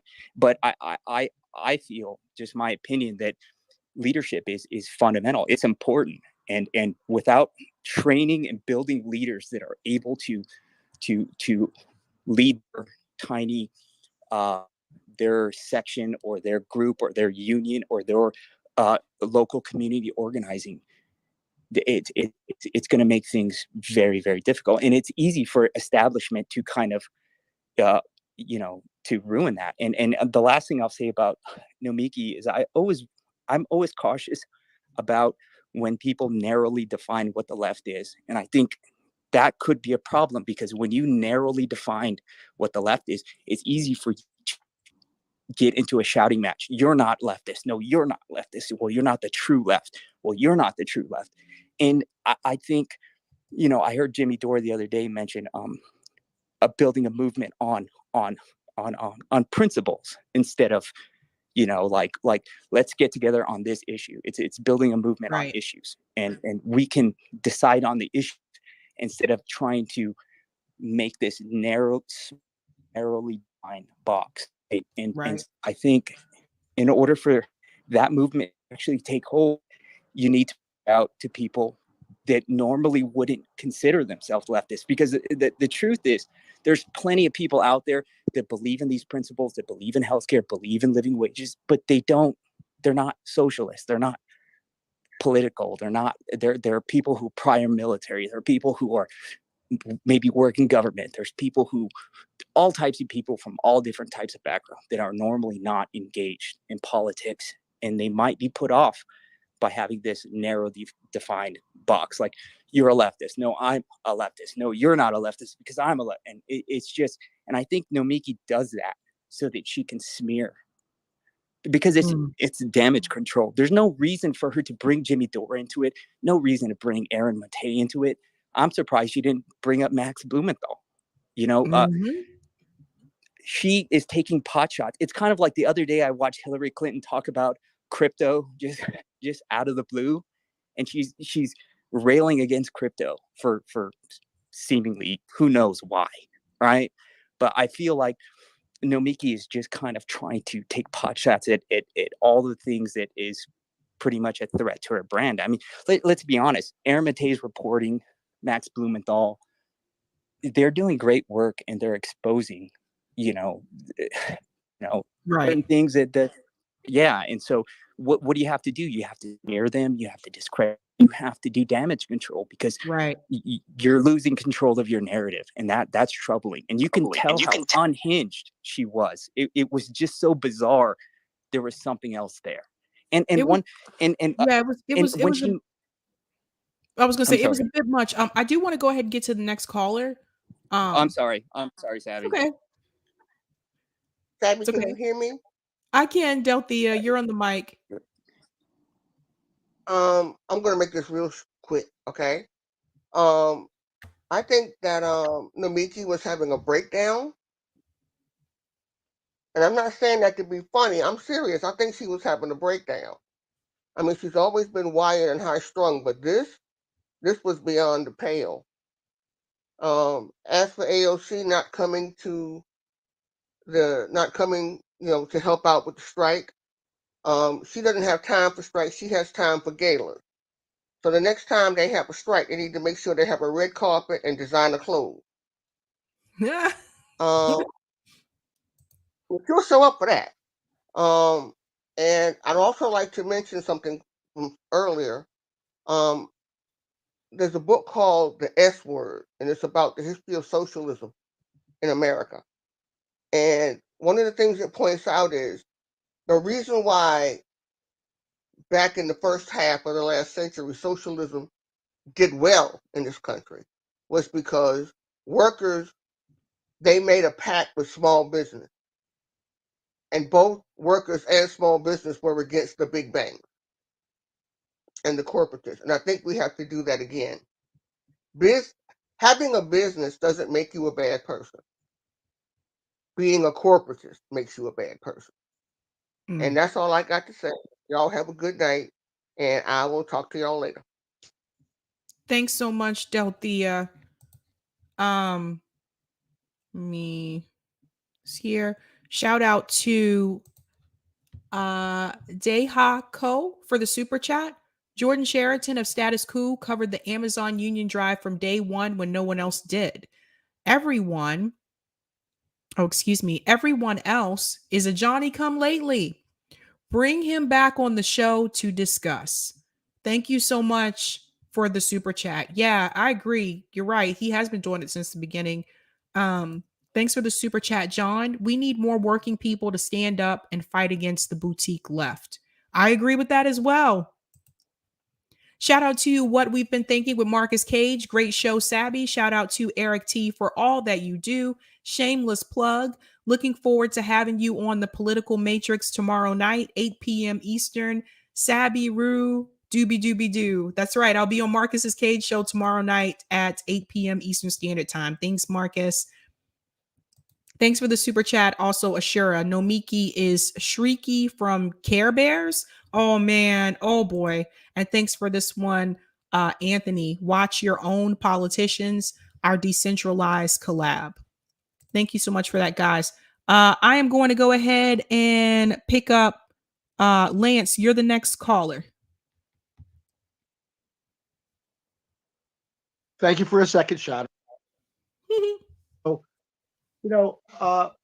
picking up on what Anthony said. Oh, first of all, I love you, buddy. Thomas, I mean, all us geezer boomers will be dead someday soon, and you'll be good to go. I know we're taking up a lot of space and oxygen, and some wealth, but we'll be gone soon.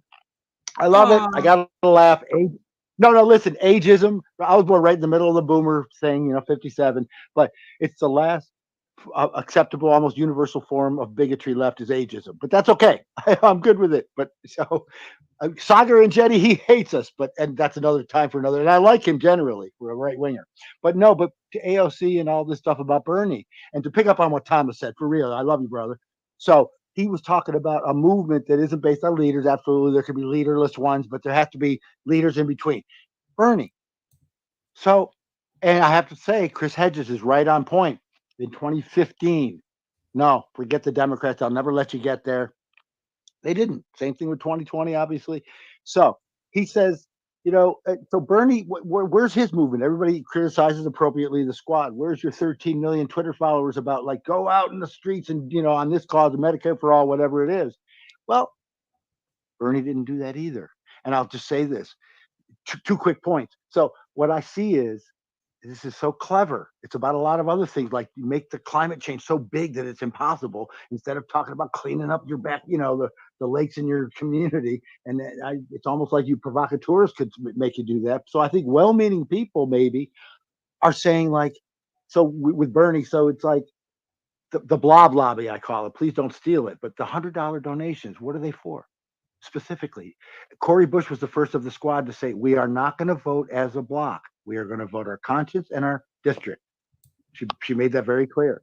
So what's your $100 going for? Now, I don't want to see let's go have full-time multi-billion-dollar lobbyists, but what you don't, so there are environmental lobbies. There was a no nukes, people. That was great. And, and not just environment, that whatever's left of the union that's strong and not corrupt, so there are interest groups that are good ones that are on the good side. But where is but so when you put $100 in an envelope somewhere, it goes to AOC and she gives it to corporate Dems campaigns, so that's why it's got to be third party. I call it the blob lobby, because this $100 small donation, we don't take corporate. Therefore, you're not answerable to anyone. You're not answerable to all the small people who have all kinds of different interests. It's just this big blob of money that doesn't do anything for anyone specifically. And that's piggybacking on what Thomas said. And the other thing about AOC, I guarantee it. Nancy Pelosi, you're a little maybe too generous, Sabby. Maybe you weren't talking about her specifically, but she came up through the Baltimore politics. Her father was a big dude in either Maryland State or at least Baltimore City politics. Baltimore to this day is dirty, dirty, dirty. It always has been. Not on the radar like Chicago, LA, and New York, maybe. And then she went from there to San Francisco. I can tell you kind of firsthand from being there is these mob guys who have with their own name, with a 2-foot tall thing called Big Al, and the guy named Al in there. Yeah, how you doing, with a toothpick in his mouth and this 3-piece suit? It's crazy. San Francisco and Baltimore might be the two dirtiest cities of all in terms of politics. That's Pelosi. She wasn't a progressive. She wasn't a progressive to turn moderate. She could see the golden prize. You ever see the movie All About Eve? I haven't. Oh my God. Oh my God. It's this young girl, Ann Baxter, and she's there with a raincoat, and she watches she has to scramble money and find in the seat cushions to watch this star. But eventually she takes over the star, and she's just this manipulative person. That's what these people do. And that's what Pelosi, I guarantee one quick thing. I would love to be a fly on the wall at some point before and after the mama bear stuff, when she was still maybe going to buck the system a little bit. All of a sudden, she starts calling Pelosi mama bear. Now, Pelosi's Italian, and half a century ago or more, being Italian mattered, right? Like being not quite like being black, but the glass ceiling, if not out and out. Here's AOC, a person of color. I guarantee Pelosi probably had a true story, probably, about gumshoe with sneakers that she wore out working in the precincts back in the day. And she gave AOC this thing. You can go in the short term and be that one-term person and have some great causes, and then try to go online and have a TV show somewhere. Or you could be me in a couple decades. Just pick your targets here and there and bide your time, because I was an Italian and now you're Hispanic. And I'm sure she just gave her a whole scenario where she's going to be like the next generation Pelosi, put those kind of careerist stars in her eyes. I'll stop there. I don't know what you think about all that, Sabby, but I'd love your opinion on that, because your insights are always so profound, really. So I definitely do see AOC like preparing herself to be the next Nancy Pelosi. I really do see that happening. And I wouldn't be surprised if AOC also wants to run for president. Like, I just don't buy the whole like story about her. Oh, I'm fine being a one-term congressperson. I don't buy it. I don't buy it. And I don't know if I've mentioned this since Afeni has been on the show, but Afeni came on here. This is last year, going way back. Afeni came on and she had met with AOC and Cori Bush in DC when they were at the Capitol protest. And Afeni had a discussion with AOC, and AOC told Afeni, if you guys want anything to get done, you're going to have pressure on the outside. You're going to have to organize on the outside because they are not going to do anything for you in here. And I think everybody really needs to hear that. Yep. And that's why Jimmy Dore, now I'll say this about Jimmy Dore. I love the guy. I think he's got great with oxen gores, but there's a few sacred cows he's got to push back on somebody else's. I mean, I love the guy, but there's a few sacred cows he likes to protect. And I think he covers things a little bit more than maybe just for clicks a little bit. But I love him. I love him. He's a real deal. And whenever he opens his mouth, he has people now on staff that I think are feeding him stuff that maybe if I 1-to-1, he might question a little bit. But no, he's the real deal. He says what he believes, and he's on the right side of things. But here again, I can disagree with him a lot. I disagree with Glenn Greenwald more than I do Matt Taibbi and others. But so what? We're all on the same team. But Sabby, so many people that won't criticize the left and Nomiki's a nut. She's just a nut. And that's why they love her. She's a nut with left credibility. That's all she is. And she saw the polls and they said, Nomiki, get out there.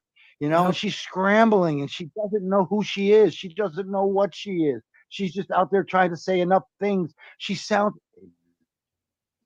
exactly like these right wingers like Marjorie Taylor Greene, or I don't know, Marsha Blackburn. She's really not as dumb, I think, when I thought she was a fringe, but like some of these people, it's just like they'll just say anything, and she sounds just like one of those crazy right wingers. Sorry, that's what Nomiki sounds like. Thanks so much for calling in. I'm gonna go to the next caller.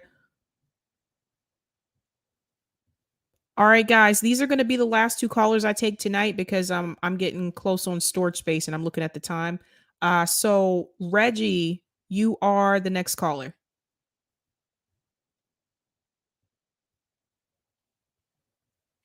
Appreciate being able to get on this call. I've been watching this for quite a while, and my views on this has evolved quite a bit. Originally, I think that a lot of the people were, progressive was the right way to go, even though I have a lot of more conservative feelings on fiscally. But I think what's going on right now is it's all a class war, and that both the Democrats and the Republicans are standing up for the class with the money. And it was always the Republicans before, but since the Democrats had traditionally been taking care of the working class and labor, but they gave that all up with a neoliberalism. And so since they're no longer working towards making anything better for people who work for a living, other than maybe the white collar upward mobile professionals, that they're couching everything in identity politics and trying to go deep on these either on the other side as being religious nuts or right wing, racists. And in reality, a lot of the people who are working class are not like that. They work very hard. They have different, they go to church on Sundays. I'm not religious, but I always grant people they believe what they need to believe. As long as they work hard and try to do well for their neighbors, friends, family, and the country. So what they're doing is hiding the fact that they aren't looking out for anybody in the working class. It used to be when you were in the middle class, the description of being in the middle class, pretty much the line was to be able to own a home, whether you owned a home or you could buy a home. That's not the case now. Now the middle class, I would say probably 90% of the middle class can't buy a home, can't own a home.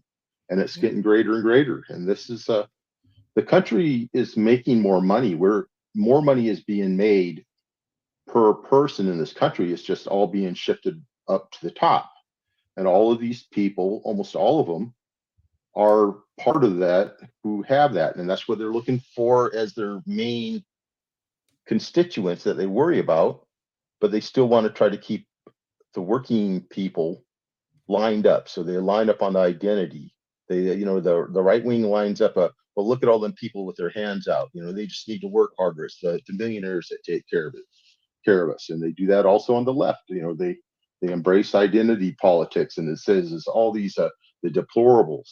It's all these these rednecks out in the middle countries, middle part of the country, but it's really not. What it is all meant to keep us at each other's throats instead of paying attention to the fact that, with inflation calculated into it, that we're all making less, much less than we were the generations before us, and that's where we're going. Even though the country, through the use of technology, we're doing much better. Well, I'd say as a overall, that doesn't mean that the majority of us are. The majority of us aren't. Yeah. So I think that people like Nomiki, Sam Cedar, TYT, a large group of these people are, I feel, have been turned in that they're looking out to try to keep the masses of people who would vote for them to still keep voting for them, even though they're no longer trying to get anything for them. So what they do is they always, they're always crying about, well, we're working really hard for Medicare for all. We're working hard for a living wage. It's just amazing that it never happens, no matter whether they have a majority or not. Well, it's not amazing. Okay. It's by design. And it's meant to try to pretend like they're, trying to keep drug prices down. That they're trying to take care of the people when they're really not. They're taking care of their own bank accounts, and the people are putting money in their bank accounts. So anyway, it's all a class war, and they don't, and they go out of their way not to say that it is. They're talk racism. They talk politics, that it's because these people are either religious zealots or they live in the city. It's not that. It's a class war. It's the people that have money and are ensuring that they keep on making it and their family makes it, and those that are trying to work for it. It's not a meritocracy. It's, we're heading much deeper into an oligarchy. That's where we're at. And everything's kind of it's they're trying to hide it, but it seems pretty obvious to me that it's all about money and who gets the money. Well said, Reggie. Thanks so much for calling in. I'm going to take the last caller, and that'll be Will.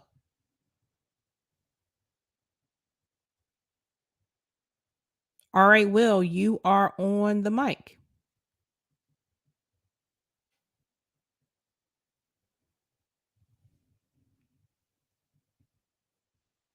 Hey, you can hear me, Sabs? I can hear you. Hey, I ain't gonna be too long. I'm gonna just say, get off now. Stop. I'm gonna say, we've been having a lot of talk about putting pressure on politicians or whatever. We should be done with that. It's time to go after the donors. I think if you put pressure on the donors and put pressure on these companies, you see, like when I think it was something going on in New York, and then everybody turned they head at Coke, and then all of a sudden Coke started making start saying certain things and start changing up their language. Yeah. And then BLM, all these companies, they started to integrate BLM. I'm playing 2K, a basketball game. It's BLM all through the video game. Like, a lot of this stuff is all company based. Our politician is company based. We going after them when they just repeating what companies and billionaires are telling them to say and what telling them to do. You look at Fox News, the billionaire was saying, all I want to do is get fixed roads, and that's all we should do is fix the roads. Like, we should, politicians shouldn't have nothing to do with nothing else but fixing roads. Like, they got a whole different philosophy of how our politicians are supposed to behave. Our politicians no more belonging to the people, it's belonging to companies and people with money. So it's more of a celebrity game now. That's a different type of Hollywood. It's more like the intellectual Hollywood. It's the entertainment Hollywood and it's the intellectual Hollywood. They the stars of the politics, but they not necessarily controlling them. They actors. Like the movie studios is the controllers of Hollywood. But at the end of the day, everybody we take pictures of the stars. We looking at Will Smith and all the stars, but ain't nobody really looking at who made the movie. You don't see them people all in the all in the papers and stuff like that. You see the movie stars in the papers and everything like that. Like you don't see Quentin Tarantino too much unless he's doing some type of interview or something. So we need to focus more on companies. Everything needs to be more company based. Like government, when they sanction stuff, they sanction, and what they do, they start drawing back from companies. They start taking companies out of people, countries or whatever the case may be, because they the things that run there and put money into their economy. And once you take those companies out, you're taking jobs away from the people. Everything is company based. If we put pressure on the companies, I believe we'll get a lot more done than putting pressure on politicians. Politicians, for real, they'll start feeling neglected. Like, why ain't nobody talking about us? But anyway, that's all I'm saying. That's a good point, Will. Thanks so much for calling in. All right, Martin. I see you joined. Martin, real quick. I got shoot balls. What's wrong with this? I don't even know why. Oh, hold on. Because I said Will was gonna be the last caller. Yeah, because of my time, because I don't have storage. I'm so sorry. Or enough storage space anymore. But guys, thanks so much for tuning in. This was a really good discussion. Again, I think at the end of the day, a lot of this has to do more with class than left and right. And I've noticed like a lot of people, well, some people who keep focusing only on left and right, it seems like to me, they tend to want to avoid the class issue, because if they have to discuss that, then that would implicate themselves as well. So guys, thank you so much for tuning in to Sabby Sabs podcast. I really appreciate hanging out with me tonight. Hit that like button, guys. If you didn't get a chance to, I'm going to go ahead and end this segment on call-in.